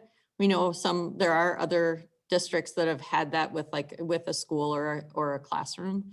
Well, we've had a classroom in the past at one of our elementaries that we quarantined because they weren't able to, but that was a close contact sort of thing that they weren't able to ensure that the physical distancing was there. We don't have as much difficulty with having our high school and middle school students say in an assigned seat as we do with like a kindergarten class, but it would be moving to a distance learning for a time based on what our public health. And would it be fair to assume that those pivots could be quick in nature? Thank you. They would be quick. So here's the other part of this I would want you to know. At this point, we are not going to be coming to the board for these conversations. They would be based on recommendations from public health. So I'm not going to be asking you to vote. We would just be doing it. You had a resolution at the beginning of the year that allowed for this to happen, for our administrative team to make the call on this when something like this was required. So right now we are asking for your approval because we have the time to do it. But in the case of what Tony has outlined, we would not. So I would just make that call. Stacy? Well, first, I want to say thank you for all the effort that's been put into this. I am really impressed with the plan, and I stand with that senior who was on the incident command team that I want seniors back and get to finish their year. I want all our kids back. And so I'm just really excited about this. And as Tony mentioned, I think it's the whole community really did their part. And I think it's great that we can reap the benefits of that. And I agree with Kelly that I hope we'll continue to do so. So I just wanted to make that comment of really appreciate you and your team, all the principals, all the teachers. That's actually one other thing I did want to point out. I really appreciated the fact that you really were thorough about ensuring that it will be safety of students and teachers is at the foremost consideration in all of this. And so, as I just want the public to know, we've had many conversations, leading up to this, and that's just been a key to feeling confident that everyone can come back. And so, thanks to everyone. Thank you. Mhm. Lucy? So I have two quick things. I know last I spoke with you, Barb, you were confirming with building principals that we would be able to do this safely for our teachers. So the teachers must have the 6-foot distance from students. And I know our class sizes vary in different sections, depending on how schedules work out and things like that in different courses. And so have we been able to confirm that we will be able to keep teachers completely safe with that 6-foot distance that's required? Justin or Mike? Yeah, hi, Lucy. I can answer that question. And I would say yes, the classroom that I was in was one of our smaller classrooms this week. And the other piece of information that we need to find out is going to be to ask parents and families to opt back. So whatever they're going to opt back into for the learning model, and that will really solidify our thoughts around that. And so once we send that form out tomorrow, and then we have it due next Friday, the 5th, that will really tell us, right now, looking at our numbers that are in distance learning, it is about 120 more students than we had opt in at the beginning of the year. And so that's a considerable amount. It's around 20%, a little bit higher than 20% of our total student enrollment right now.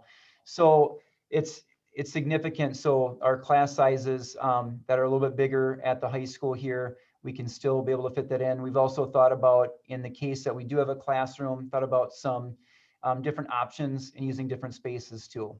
So that's all on our radar. Thank you. The other thing I want to talk a little bit about is the terminology learning model. So, I mean, we keep talking about physical spaces and mitigation strategies, but Barb brought up a very important point that it is a different learning model. All the teachers in our state have not been trained to teach distance learners and face-to-face learners at the same time. I work in teacher preparation. We teach people how to work face-to-face with students, and we teach them how to work online with students, but we don't have programs, and our teachers haven't had training to do both at the same time. And so this grace to our teachers and this time is extremely important in order for them to get their heads around what this is going to look like, and then that grace to them as they figure that out, because not only is it going to vary and be different than what they've done before, but it's going to vary from class section to class section, depending on what those numbers look like. And it's going to vary day to day based on quarantines. And so I really appreciate your strong focus on that learning model, because that's what it's about. It's about the student learning. And this is something our teachers have worked very hard at without training, right? They're figuring it out. And so that grace still is very important. So I thank you for making sure we've got the time and the resources to support them. Julie?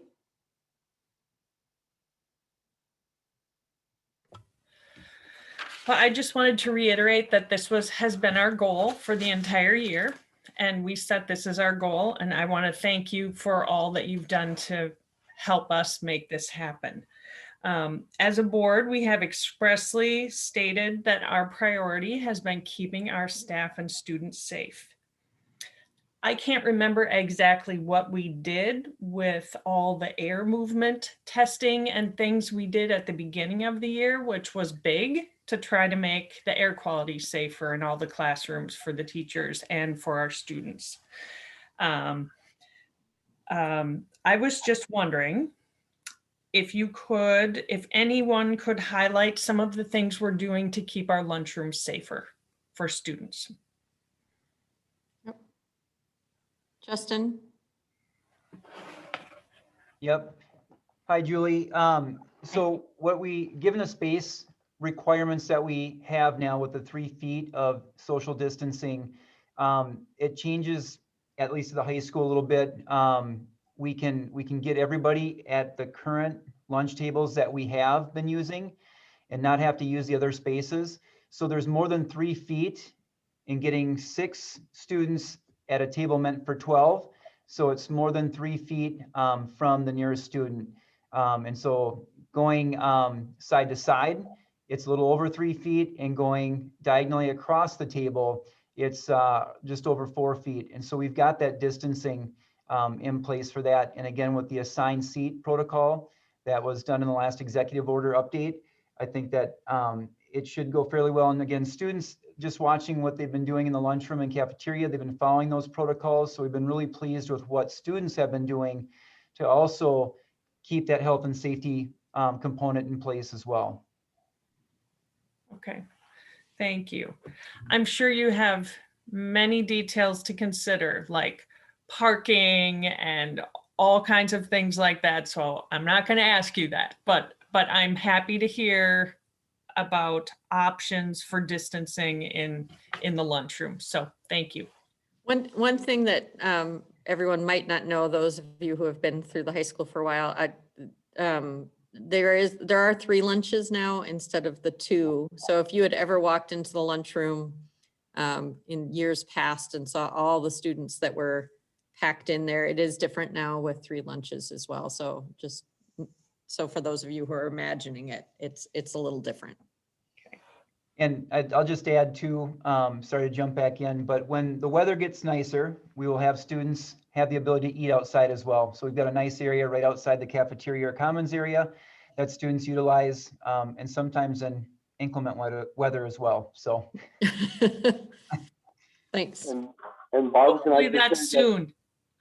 Okay, Mike, go ahead. Barb, yeah, Barb, can I just say at the middle school, we're going to continue to have the 2 spaces, so the cafeteria and the gym. So we're able to put tables in both areas and be able to spread out the kids as we have been doing, as well as doing the assigned seats. So we make sure that kids are safe and that they're not roaming around and going from table to table. So that's how we're going to do it at the middle school. Kelly, do you still, yep, Kelly? Yeah, I have one last comment. You know, I've been an educator myself for 25 years, and I just want to personally thank the teachers, paraprofessionals, support staff, principals. We've never seen anything like this in education, or I certainly haven't in my 25 years in education. We may never see it again. And the flexibility that has been, you know, shown in the last year, the patience, the thinking outside of the box, and just working so hard for students. I just want to thank all of the teachers and support staff personally. It has been something that I work with educators all across the country right now. And I've really seen a tremendous amount of leadership from just the staff in Mahtomedi schools. It's been incredible. And you're probably not told it enough. So I just want to say it. Thank you, thank you, thank you. Kevin? I too want to echo what Kelly said. Being married to a teacher who is teaching remotely from our house, I know firsthand every day how much work it is, how much extra work it is, and how disruptive it is from the normal way that one would teach 4 and 5-year-olds. Zoom is just not the same. And so the flexibility, the perseverance, the ability to pivot, we use pivot a lot, but I just want to thank the entire Mahtomedi staff, all of them, everyone, for this amazing flexibility of what you're doing, and all that extra hard work that you do has not gone unnoticed. And to the plan, I think it's a good one. It sounds, I mean, we saw very granular, very attention to all these little details. And there's a saying about so-and-so in the details. And I think that we really do have a great plan, thanks to the team. Again, thanks to everyone from the Mahtomedi School community. So, and thank you, parents, for being with us on this. And if we can, hopefully we can continue right through to graduation. I look forward to going to Aldrich and doing that if we can, or outside, maybe, I don't know, but I look forward to a good graduation. I know that there are a number of plans in the works to options. So Ismail? For what you're saying, Kevin. So we've had perspectives from administrators, teachers, and now students. Mm-hmm. Personally, I've spoken with many other students as well. We're comfortable with where we're at right now with this hybrid system. We're used to it. And I know we've always talked about consistency, and the students really just want that, even though sure, it'd be very nice to have all of us go in full time and see more people and stuff. I don't think that is the best course of action. Um, and we've also talked a lot about mental health, even though it hasn't been brought up today. A lot of students could possibly struggle with going back and forth between this hybrid and then distance learning, keep on going back and forth. That's very like taxing on a student, and I know many students who've told me about that. And I just wanted to ask, kind of, I'm just kind of confused why we're coming back after spring break. Um, when you already talked about many people traveling, and you put up some recommendations, I'm just not comfortable. Well, I'm not gonna be in full time because I'll stay distance, because I know that my end goal is just to finish my senior year. Even though the senior year is not normal, I wish I could at least finish and graduate, have a senior party or whatever. Um, I'm just I'm just confused with how we're going. We talk about using the data, but I feel like we're going off of our emotions. We're seeing the numbers are decreasing, and we're being overly joyful about where we're going. So we're saying, okay, let's become less restrictive.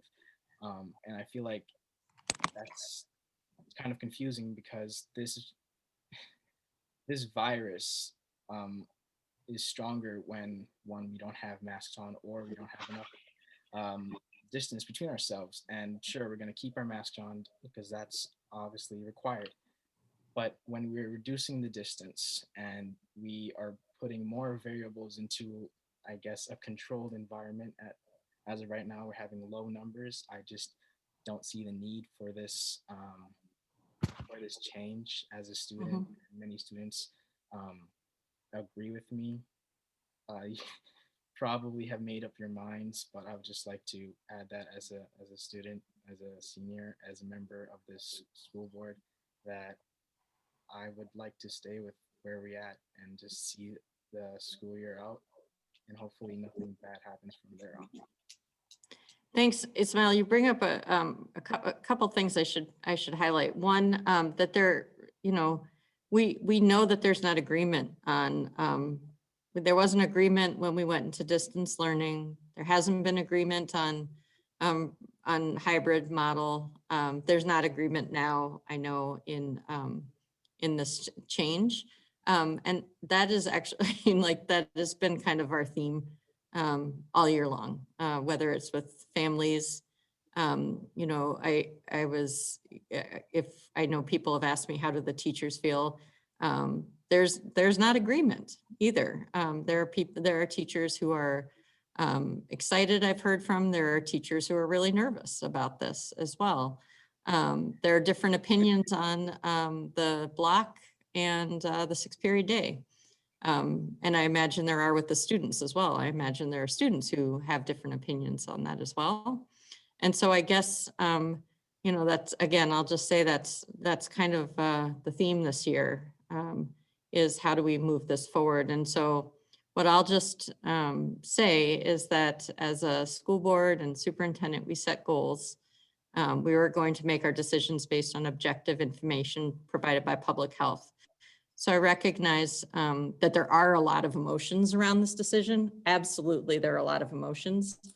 I'm going to tell you that the decision that, or the recommendation I'm putting forth, is based on my information that the information from public health, once again, is looking at our data and giving context to that data. I use the same process, I'll just say, when we moved into distance learning. And if you recall, there were a lot of emotions and a lot of feelings about that. And that's why I tried to highlight at the beginning the difference But you know, the number was the same on both sides of that curve, and yet the context was really different. And so in making this recommendation, our public health, again, we made our decision based on objective information provided by public health.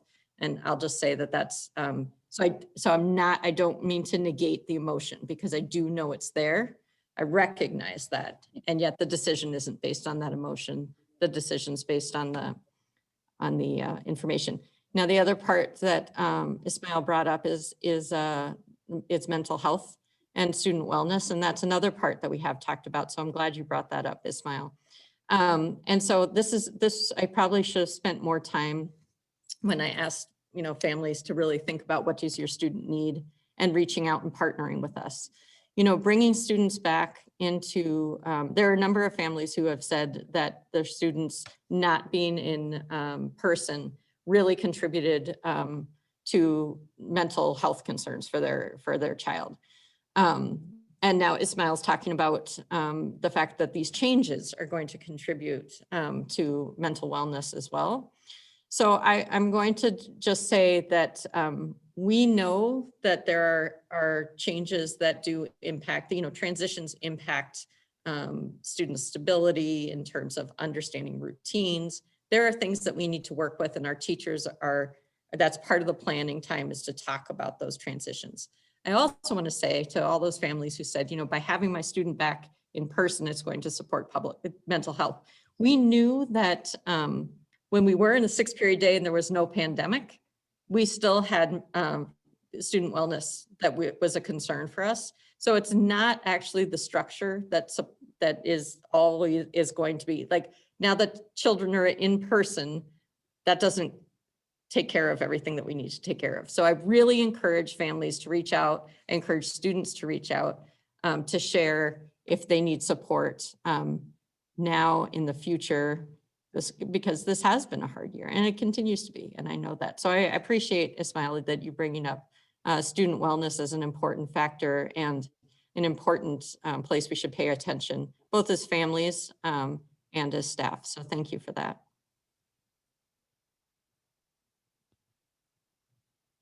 Other questions?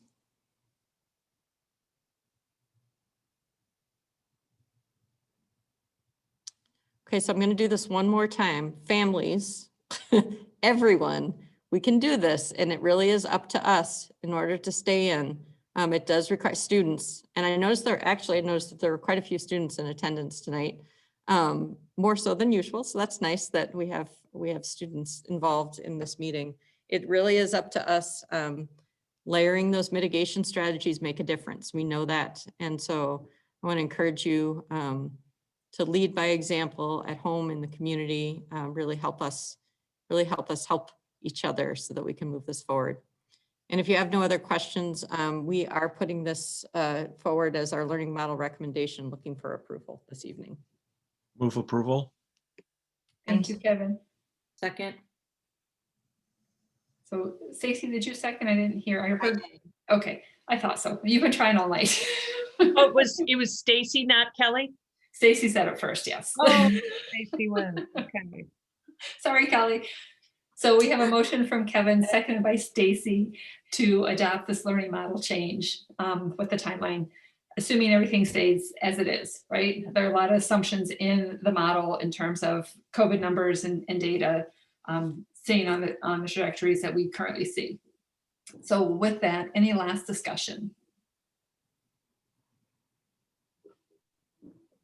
Seeing none, roll call vote, please. Kevin Donovan. Aye. Julie McGraw, aye. Kelly Regan. Aye. Stacy Stout. Aye. Tony Vasuny. Aye. And Lucy Payne. Aye. Motion carries. Thank you, Barb and team, for all the information. And I want to let the public know that the board has been feeding Barb questions forever, right? All year we've had questions, and Barb's presentation addresses many of the questions that we ask prior to the meeting. So sometimes it might appear the board is not involved in the conversation, but we are the entire time thinking about these items the same time Barb is and sending her questions all the time. Well, what about this? Can we do this?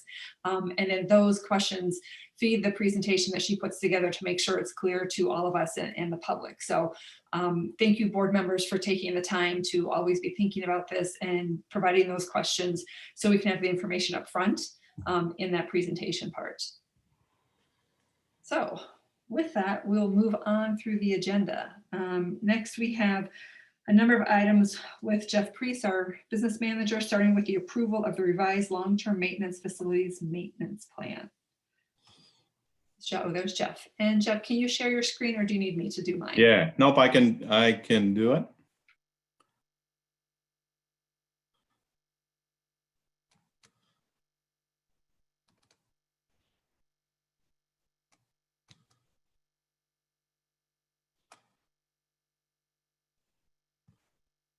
There we go. How's that? Everybody see that? Okay. What we're going to ask the board to do tonight is to revise our long-term facilities maintenance plans. And so just quickly for new board members, every year for a Minnesota school district to participate in the LTFM program, school boards they actually approve a 10-year plan. Of course, this year when the board approved that back in June, it was focusing on this current school year. So what we would like to do now is to make a change to that plan that the board approved. And maybe I jumped down to the lower part on the screen there, where we say the district has annually set aside $200,000 to $400,000 of LTFM revenue for roof repair replacement. But I'm going to jump to a slide in a second that looks at the scope of a project at the high school and middle school involving roof replacement and wall panels. So we want to do this. I think we talked to the facilities group back in January. The one thing we're able to do is to avoid construction inflation by moving these projects up. And we would like to take advantage of very low, you're going to see some really low interest rates on bonds here in a minute. So what the board approved the letting of bids for, we'll call this option A up here. So the base bid, roof and wall panels at the middle school, that's this section A. We felt within the current year LTFM plan, we can fund that. We set aside $400,000 in the current year. And then typically what we plan is we kick these other repairs down the road. And that's that addendum 1 and addendum 2. So just to take care of some water penetration, some leaks, it's like, let's get these done. Let's get addendum 1 and addendum 2 done in this current year. So what you do is what a lot of districts have done, and this made sense. Even I think the capability to do LTFM bonds has been around for about 6 years now. I think I did one of these really early in the Robbinsdale School District, but without going through every one of these line items up here, it's all about, so down on this total annual 10-year plan towards the bottom, that's what the board approved back on June 25th. We submitted that to the Department of Education. It's been approved.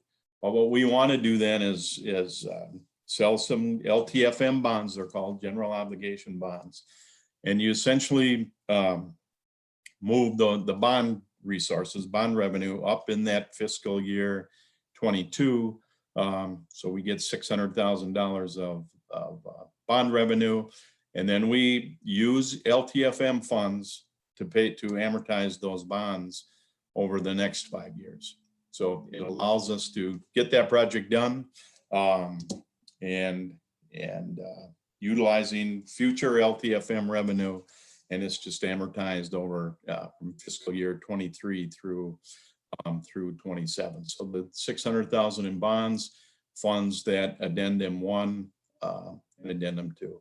And I'll just mention, we took bids yesterday. We received bids. We had 6 bidders on these projects. We're going to actually be a little bit under that 400,000, and then the 600,000 that we showed. I think we're at about 950 on the bid that we will bring back to the board in March. So I want to put on the bottom there, because we're using LTF funds to amortize these bonds. On the bottom, the important piece there is no tax impact. So we're just, again, using LTFM, future LTFM funds to pay off those bonds. Questions? And we can take care of the roof and wall panels projects at the high school and middle school and get those done right now. Julie, go ahead. So Jeff, we discussed this at our last facilities meeting, and just as if everyone remembers, it's again to fix the leaking. Correct. In the buildings. Yep. So Yep. I just wanted to make sure everyone remembered that.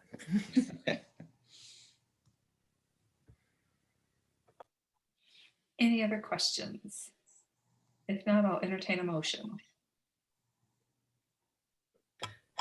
I move. Second. Moved by Julie, second by Tony, to approve the revised long-term maintenance facilities maintenance plan. Any other discussion? Roll call vote, please. Kevin Donovan. Aye. Julie McGraw, aye. Kelly Regan. Aye. Stacy Stout. Aye. Tony Vasuny. Aye. And Lucy Payne. Aye. Motion carries. Jeff, you're on for a while yet. Your next one, approval of the resolution authorizing the sale and issuance of 645,000 general obligation facility maintenance bonds. And Okay, Barb told me to go quick through this, but I think I can get done in about an hour with all these presentations. Barb only took 57 minutes with her. I think I can do it quicker. I claimed the majority of the meeting, so. Okay, so related to the prior item so you've got a resolution, and we're actually looking at 2 different bond sales. So the LTFM, we're asking the board to approve the sale, $600,000 of the amount that will be distributed is $600,000 to do that addendum 1 and addendum 2 and do that and get that done this summer. So I think that when I talked to the facility group, I was using an estimate of 1% interest on the bonds, and I thought I'm being conservative. Never seen numbers like that before. So I've done this selling bonds, and it's at 3.5%, 4%. It still made sense. So that estimated interest, that's not incorrect there. It's not 4.6 or 46%. It's 0.46. Less than 1/2 of 1%. And so then what you see is the amortization of those bonds using, again, the future LTFM revenue appropriations, and the amortization is as follows. There are showing FY23 through FY27. So this does reduce the amount of revenue that we have available in those years, but we've taken care of a $600,000 project in this current year, and then we've avoided the construction inflation that we know would be attached to those future projects. Those are the LTFM bonds, and then I'm quite sure this board has done a few of these refunding options, and you do that again when interest rates are low. I think the best way to describe this is this is just like a refinance of a home mortgage. So everybody's probably familiar with that. So we had the old debt that's listed here.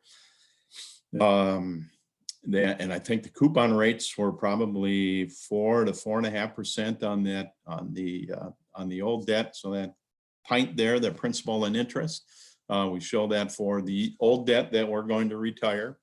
And then the new debt with, and you can see the interest rate on the OPEB bonds of 0.80. So they're higher because OPEB bonds are taxable bonds. So a bondholder has to include the interest in taxable income. Don't do that on the general obligation LTFM. So of course, then the market's a little bit higher for the refunding bonds. But in our debt service fund, it's savings over those from FY22 to FY24 of 66,000. So really makes sense to do this sale as well. So the resolution has both of the bond issues in it, and we're just asking the board to approve.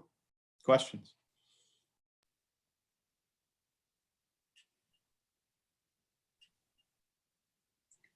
Hearing no questions, I'll entertain a motion. So moved.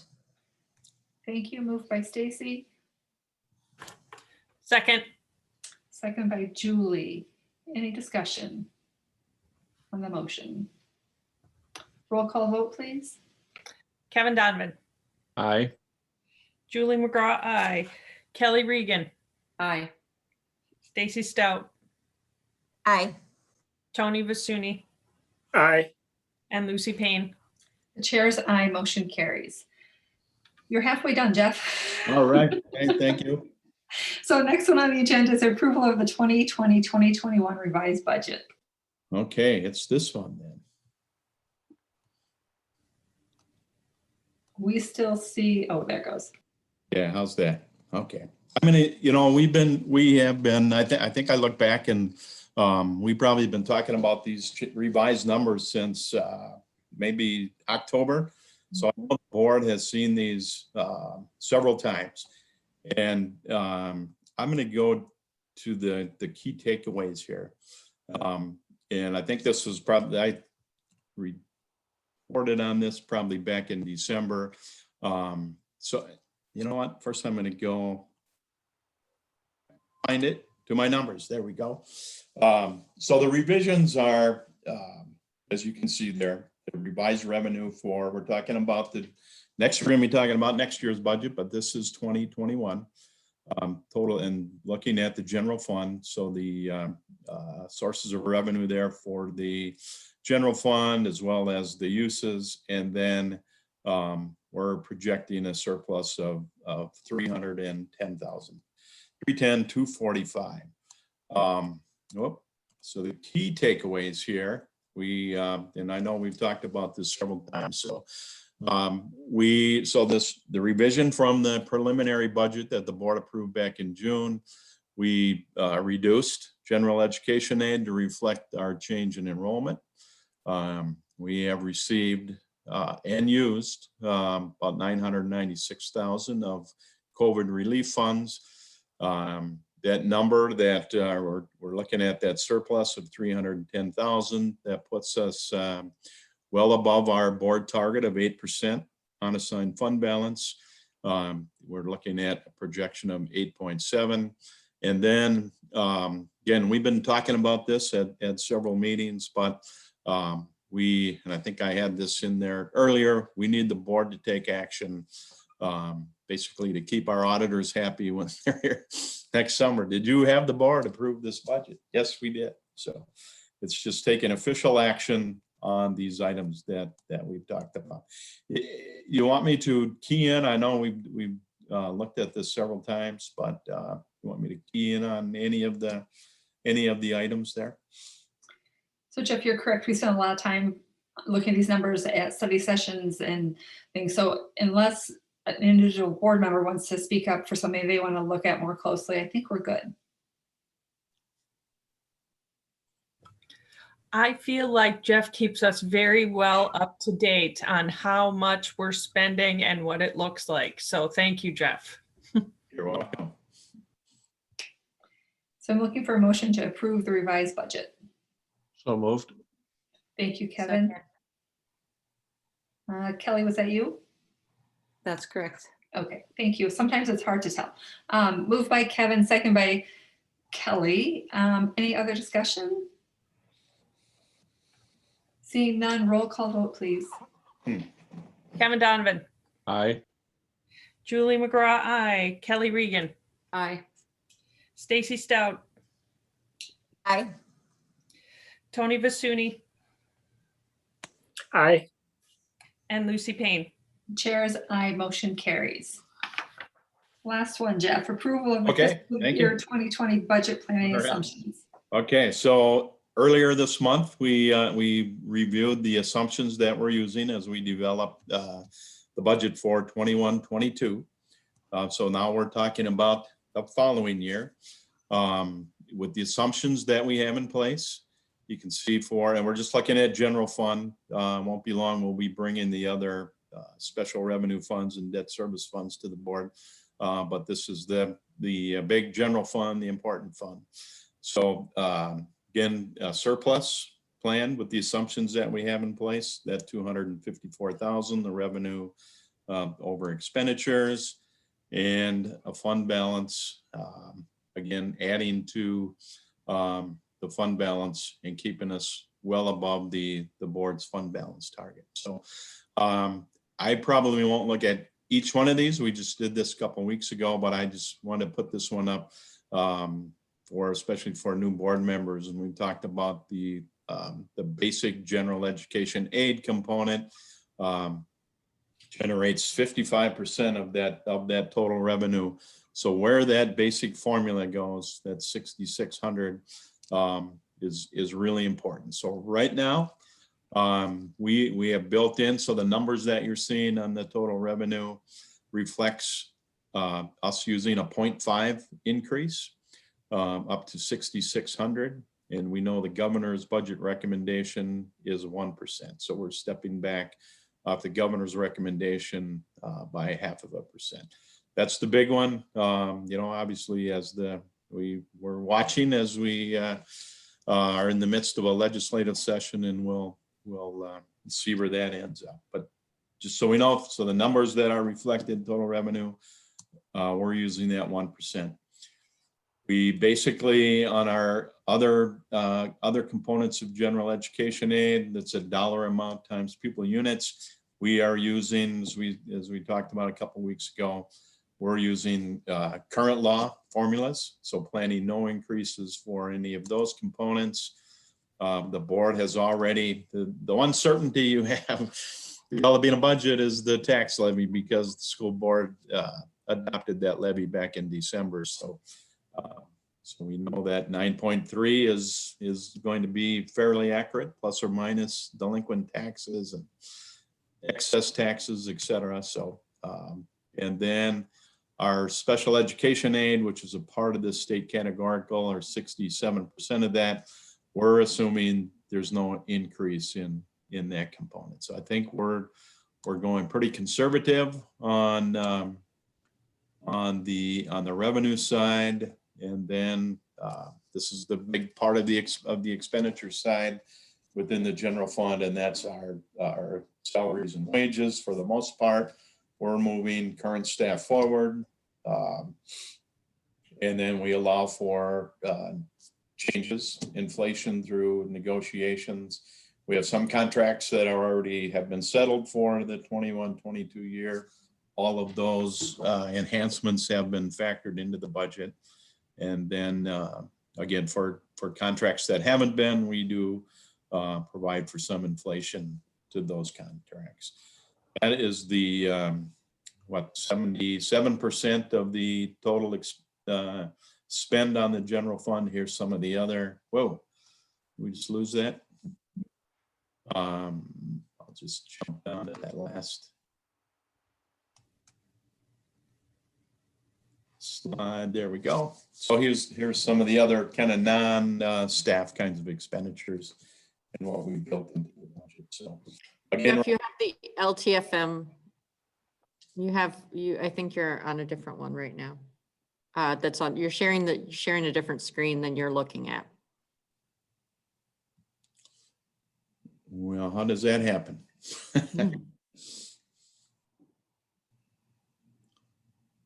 How about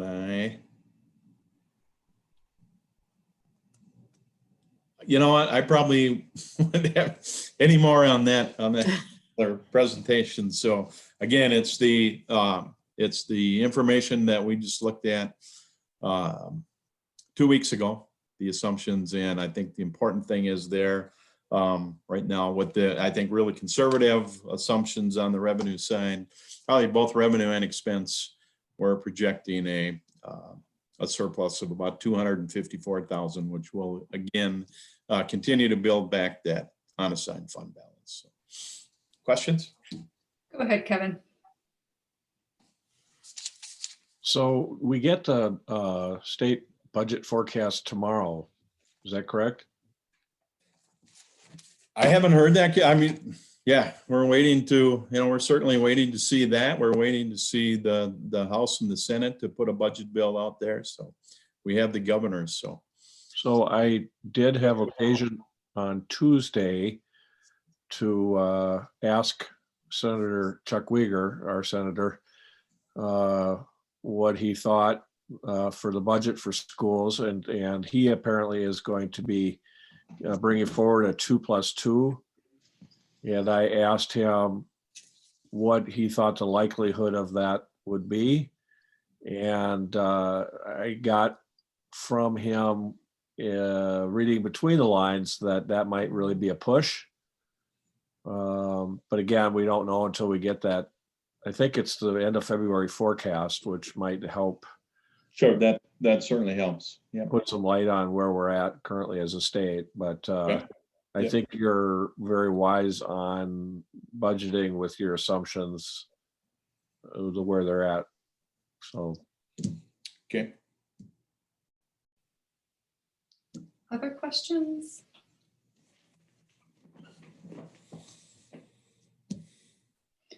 Looking for a motion to approve the assumptions. So moved. Thank you, Julie. Second. Thank you, Tony. Moved by Julie, second by Tony to approve the budget planning assumptions. Any other discussion? Roll call vote, please. Kevin Donovan, aye. Julie McGraw, aye. Kelly Regan, Aye. Stacy Stout, Aye. Tony Vasuny, Aye. and Lucy Payne. The chair's aye, motion carries. Okay, So, thank you. Thank you, Jeff. So we're at 9:03. We've been doing this for 2 hours, staring at screens. I'm checking in with board members to see if you need a 5-minute screen break or if we should just keep going through the agenda and wrap this up.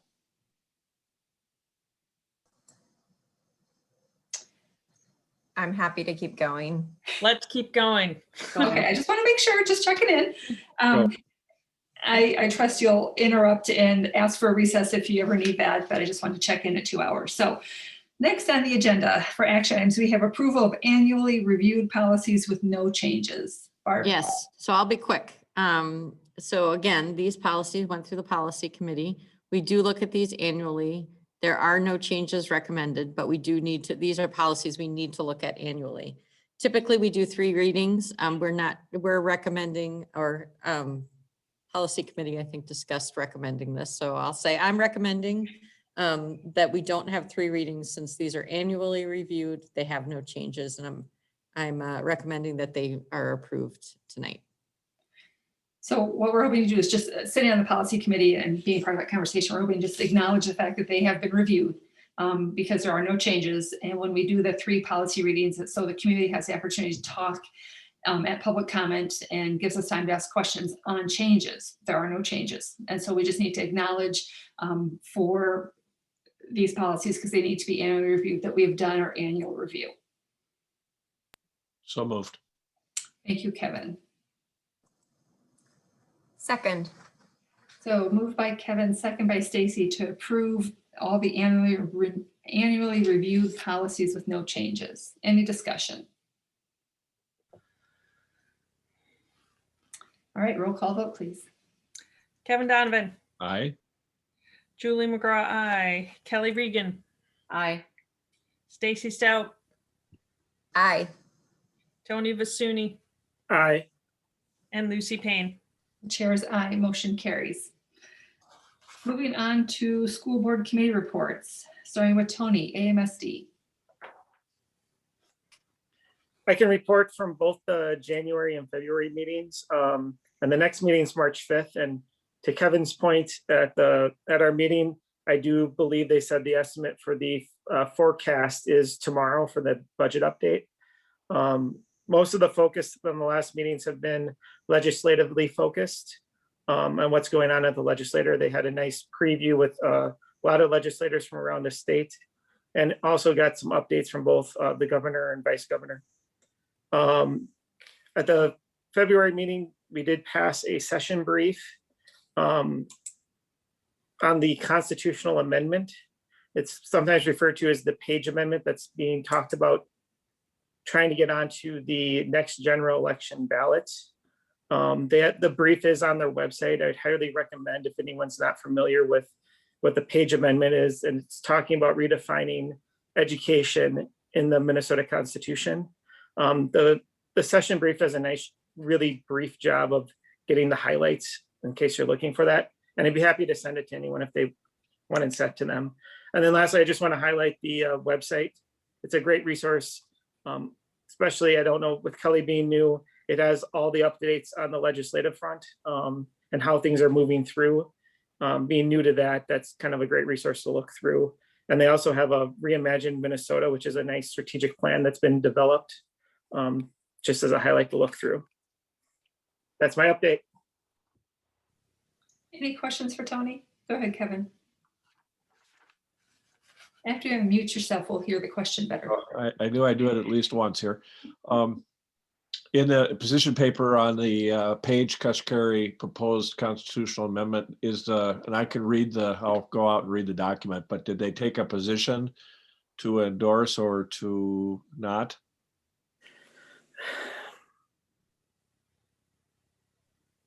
It's not a full endorsement. It's acknowledging some of the ideas in there. It doesn't go really one way or the other is how I read through it. They have some concerns, but they have some acknowledgement to agreements to the concepts that are being brought forth. The reason I ask is tomorrow I am on a small task force with the Minnesota School Boards Association to examine this same proposal.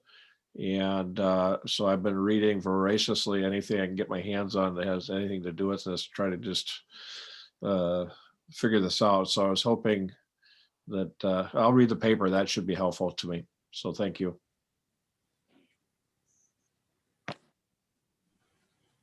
So Kevin, I know in the next issue of the MSBA Journal, there will be an article too about the amendment. So I'm not sure if you'll have access to that with MSBA, but I know they have an article coming out.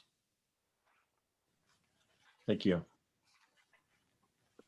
Thank you, Tony. Any other questions for Tony? Next is MAIF. Julie. We just had a MAIF board meeting on Monday, and the mission moment this month where they highlight places where they donate some of their money was Brian Farmer from the Real World Design team. And they have a team that won state again this year and is off to nationals on April 24th. So it's pretty exciting. This year, let me see, where did I write that? Their focus this year was on a drone delivery program, logistics and things like that. So, and it's more of an international program this year where US, China, and 10 other countries. So it'll be a pretty big virtual event. Last month, MAIF did a Hearts of Gratitude program. If any of you were in the schools, you may have noticed the hearts everywhere, and parents and community members had an opportunity to buy hearts. They sold 293 hearts that teachers were given to show gratitude during this time. And the last thing for MAIF to report is that the scholarship applications close for seniors on March 15th. Thank you, Julie. Any questions for Julie?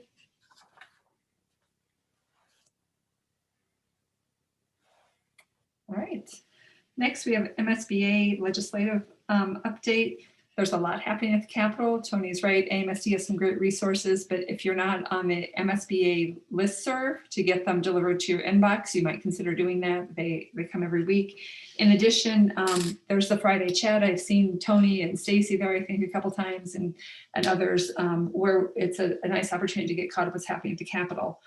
The language we put forward for instructional hours was finally jacketed yesterday.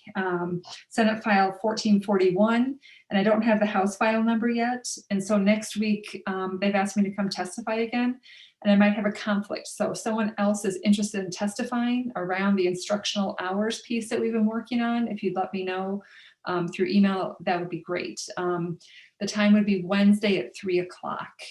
We don't have, it's not scheduled yet, but we've got 2 possible times where that bill might be heard. And so I'm looking for someone Wednesday at 3 o'clock to just hold that time in case we need a testifier. Kevin?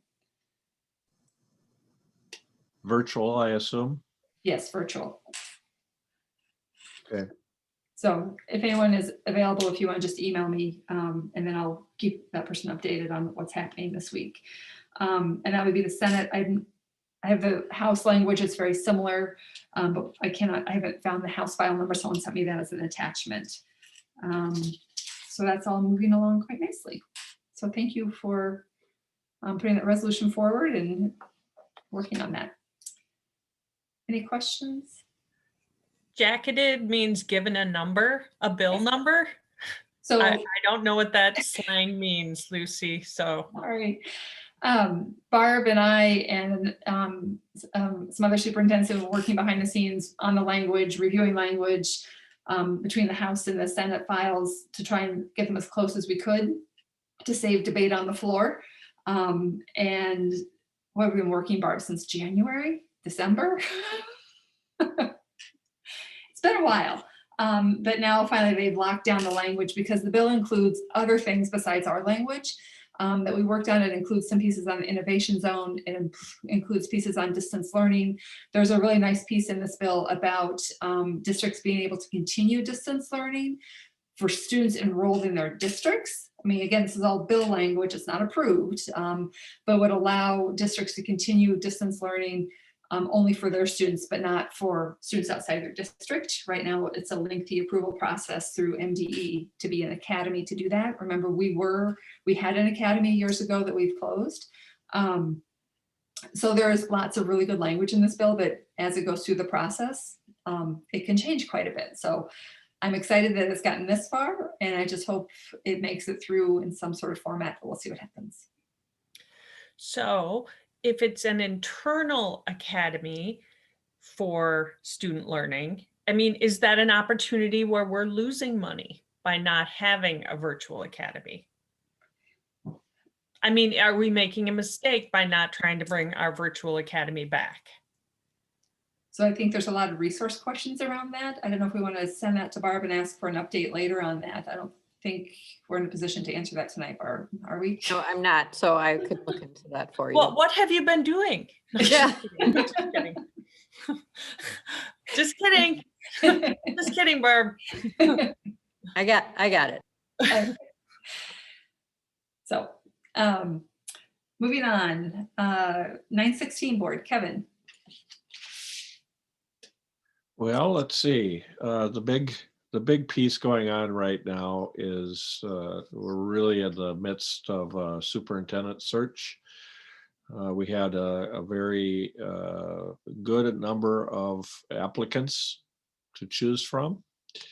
And so now with it closed, we are beginning the process of winnowing it down to a manageable level of interviews. And so we're down to, as of today, we're down to 5. And in a couple of weeks, we're going to then do virtual interviews.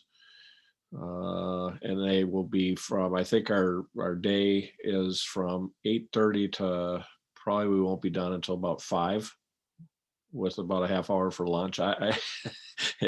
Yeah, but it's really interesting. It's been fun to work with. There's 6 other people I'm collaborating with on this, and it's quite interesting to see the variety of candidates that want to take the 916 superintendency.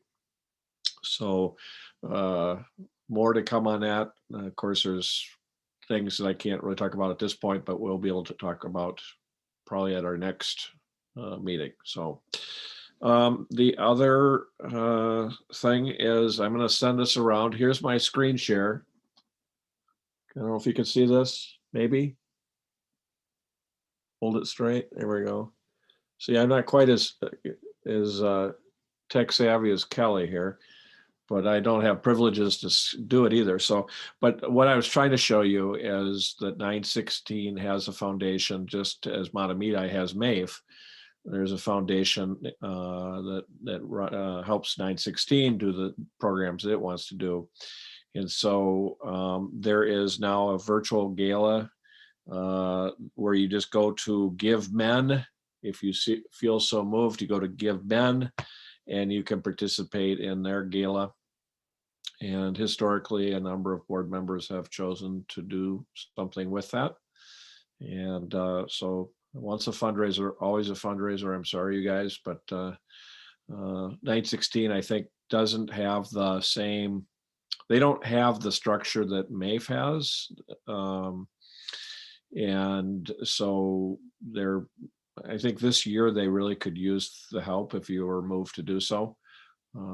This year is going to be a challenge for them, I think, to have their program. That's my report.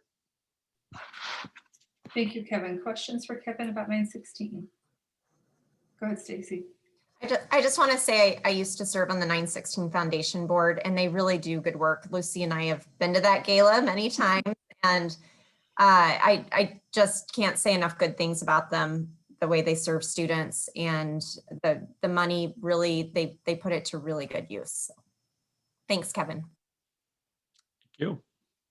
I was thinking the same thing, Stacy. I mean, I miss going to the gala with you this year, so we'll have to wait and go next year. All right. Are there any other subcommittee reports? The policy committee met, but all of our work has moved over to the full agenda and we've addressed it all. Is that right? So Julie and then Kevin, or Tony, I'm sorry. I have a community ed report. Oh, thank you. We had a meeting on February 17th. And as of February 15th, Kate is bringing back 2 full-time employees. So that's good news for the community ed office. They're doing a lot of work to prepare for their summer programs. There will likely be a more robust offerings as they know that the need and the desire is there from the community. So if you have suggestions, Kate is open to any suggestions anyone may have for classes or anything. They're still not hosting any events for seniors, and this is really sad and hard for the staff because the senior involvement in community ed has always been so robust, but they look forward to bringing them back. Pickleball, however, is the exception, which is always full every week. They are currently working on plans for the summer for Food Truck Fridays. So that's something to look forward to, possibly starting in April or May. They are also looking for 2 more food trucks if anyone has any recommendations. The farmers market is moving back to Veterans Park this summer. Judd was also in attendance, and if anyone read the last city council meeting minutes, you know that the city did win federal grant money for safer routes to schools, and that money will be focused use down by OHA on Warner Avenue. Just highlights things that have been going well in community ed. The ice fishing was apparently a smashing success, and Kate says she'll probably keep that. Coming up on March 12th is the Minnesota Star Watch, and Red Cross babysitting class, Stacy, is coming up for your younger son for April 7th, April 19th. Does everyone remember when my older son did it and holding the baby? Yeah, it didn't look safe, but I think he did learn what he needed to. It took a while to them to But get that's that. a popular class. It's a popular is. class It for is. males and females. So there's the long community ed update. I have one question. Oh, But Yep, go ahead, Stacy. We'll do questions to Julie first, then we'll go to Tony. Go ahead, Stacy. oh, I just wondered, thank you. All of those things sound so great. And as you know, I just love our community ed program. And did they say when the summer booklet will come out? Because of course sorry, I will be looking to it's that. live March 17th. Sorry, I had that in my notes and I read over it. So March 17th. Okay. And I believe the food trucks were published in the weekly Sunday night news that came out to everyone, so you can go check out which food trucks are coming. Yes. Kevin or Kelly, is there a question for Julie? I just have a comment for Julie. I saw the ice fishing taking place and it looked fabulous, well attended, lots of kids and people out there ice fishing, and they actually got a not too bad of a weather day out there. So it looked really great. They lucked out. That was great, but it was very well received. So it's on, it will become a tradition. So Tony, you had your hand up for another committee report. Yes, I have some PTO updates. So on their January meeting, they did welcome 2 new board members to the PTO. Shauna Hughes is president-elect, and Lacey Schmidja, and I know I butchered that, but I did my best, is the corresponding secretary. They also, piggybacking on the safe routes to school and safe routes in general, Aaron Roche, a community member and a Mahtomedi family, gave an update along with Jeff Litterman from the Mahtomedi City Council, just updating on some of the work that they were doing. And it's great to hear that the grants came through so the work can proceed. And then they also updated on some funded requests that they were able to give some donations for equipment at Wildwood and ebooks at OH Anderson, and the funded requests totaled up to $6,500. And I just want to thank the PTO for their continued support for their school programming. And then at the February meeting, they had a great response to the Art Adventure program. It's a big program that they've been doing for many years. If anyone ever remembers being a picture person and going to the MIA and all that training, they had to pivot this year, and they allowed, with the art teachers, they worked to have the students submit artwork, and they're going to be using that artwork to fill up the yearbook. And on that note, I will plug that the yearbooks are on sale right now. So if you want to go place your order to get some great Mahtomedi student art, it's going to be highlighted in that yearbook. And then there also this week, it was Bus Driver Appreciation Week, and the hospitality committee that does some wonderful work with the PTO went out and did recognitions. I believe they had some custom cookies that they gave all the transportation personnel along with the staff at both schools, is my understanding. So they've had to change some of the ways they've done their hospitality work to show how much they appreciate everyone in the buildings and everyone who helps with the elementary schools. And they've been doing a good job trying to keep that up. And they're currently discussing how to do some spring events. It's going to be the second year that the fun fair hasn't taken place. And those who know me know that's an event that's near and dear to my heart, but they're looking at some ways of maybe when the weather turns to try to have some sort of spring closing event. And if anyone has a great idea, they're looking for ideas right now. So that's my PTO update. Thank you, Tony. Any questions for Tony on PTO? Go ahead, Stacy. I don't have questions. I'm sorry. I just wanted to make sure you saw I actually have 2 committee reports. Okay. Yep, I saw Kevin's hand up before yours, and I think Kelly too. So we'll just keep going around the Zoom squares. So Kevin, you would put your hand up as well. Yeah, and it's now that Julie pointed out, it's out in the report for the E-News.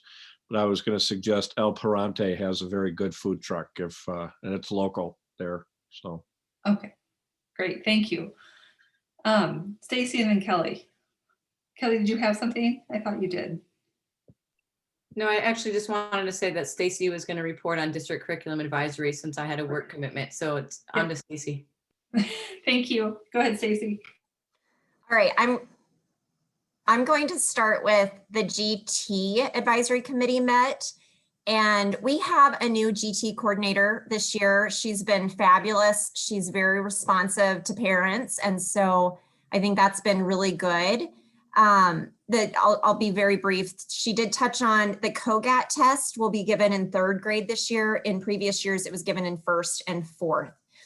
And if anyone has questions on anything, you can follow up with me. I'll keep it really brief tonight, and I can go into details if you want to give me a call later.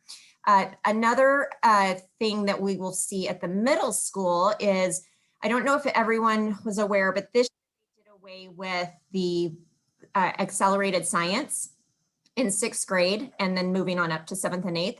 And what they've done instead is, for those current 6th graders next year, they will begin with a 7th grade life science 7th grade plus type class, and it will include a 3M Young Scientist Challenge within the class, and it'll be phenomenon-based learning. It sounds really exciting. Anyone can sign up for this class. They had the option when it was time to sign up for classes. That will be a similar model for English, in the sense that it will be an English plus offering, and anyone can choose to join that class. And then there was one other new addition. There is now a group of high school GT students who are working on identifying programming that's been really successful. And so they'll report back. And then on the curriculum advisory, I'm just looking for my notes. That was held this week, and as Kelly said, I just covered it for her. I found it really interesting. There's a lot going on. There was a brief summary of some changes that are happening with the math courses. And again, I won't go into all the details, but we have a new math flow chart. I thought it all sounded very positive. We also had an update from the science department, one of the science teachers, and a lot of detail there, a lot of changes that are taking place, all sound really good. A lot of robotics and coding course details that they've changed, and they're really trying to align it with career and technical education and engineering program, which again, I think sounds positive. I think the one challenge that we probably have is that there are a lot of great offerings, and it's a challenge for students to fit everything in their schedule that they really want to take. So I think they've added another 0.5 class that will be a required class for graduation. So that tightens the schedule more. So there was a lot of talk about that and just how to navigate that. And one other program that they talked about that I really wanted to point out is one called Empower You. And I think we might have had a presentation on it. And that is the program. It was funded through MAIF, and it provides, it's really to go toward improving mental health and through a one-on-one coaching experience for students. So if anyone has follow-up questions, I'm happy to answer those afterwards. I just wanted to keep it brief since it's getting late. Julie. So I think that Empower You thing is through the county, right? Yes. I'm pretty sure. It's through the county. It is outsourced. I can't say for sure that it's the county that provides it, but it is an outsourced program. Because I believe that the person who does Power Up through Community Ed also shared information about that. And so It's exciting to have another resource for the mental health. It is. So is there a place, did you say that we can access the new math flow chart? You think that's on the high school website, or? I don't know if it's posted. It was in our meeting notes, so I can I'll send it to Laura and ask her to send it to the board. Okay, that'd be great. I'm interested in seeing that. So yes, but it was, maybe I shouldn't ask the question. Was there any talk about changing the high school schedule? I'm sure there wasn't anything in the curriculum committee. You can just cut me off, say, Julie, yep. at another Nope, that is a process. I mean, that's our next, if you recall, we started down that path right before we went into the pandemic. So right. That's something, at both of our secondary schedules, we identified that as something we wanted to address. And so that will be a process we initiate soon. Okay. Thank you, Barb. And Sorry. it was, actually, it was mentioned, Julie, as something somebody said they would like to see, but we did not elaborate on it. Okay, thank you. Tony. I just wanted to comment with the updates. It's great to see that with some of the offerings, they're making changes that make it more inclusive, that more students have chances to be exposed to various things. And I was lucky enough I've been part of the curriculum advisory committee for many years and sat in with Stacy. And another change that I thought was really impressive was how they're adapting the chemistry into 2 semesters. So the math requirements not as extensive for the first semester too, just on that inclusivity component of how they're looking at curriculum. So thanks, Stacy, for a wonderful update. All right. Is that it for board updates? Superintendent's report.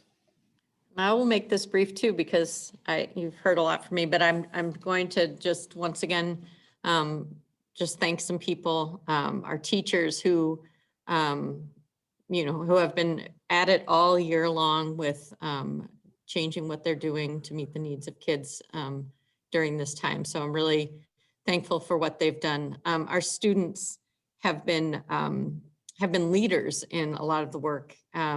Ismail, I've really appreciated having you on the board, and as someone who's willing to just speak up and to really, you said at the beginning when I first met you about a year ago, virtually it was, but you told me you were going to be the voice for the students, and you've been consistent in that all year long, and really stepping up and sharing what's on your mind and what you've learned from your peers. And so I'm really thankful for that.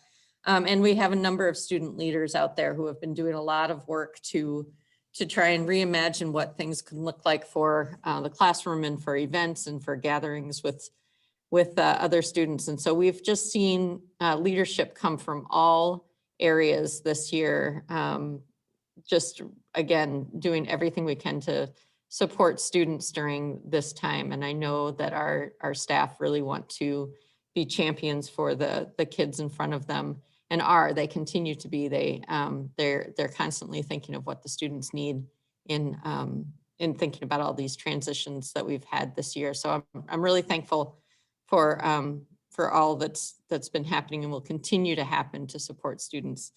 I want to also just, our building staff doesn't always, support staff, custodians don't always get that shout out as well, but I'll tell you that our custodians, I think have just really had to do things really differently this year to support the health and wellness, and just have been super flexible in the ways they're doing their work this year as well. So there are just so many people who have been hard at work to be able to pull off where we are today. And so I just really want to thank everyone, for what they're doing. Our paraprofessionals have really stepped up and learned a lot of new technology skills so that they can support kids. It's just on and on, all the people who have been part of this.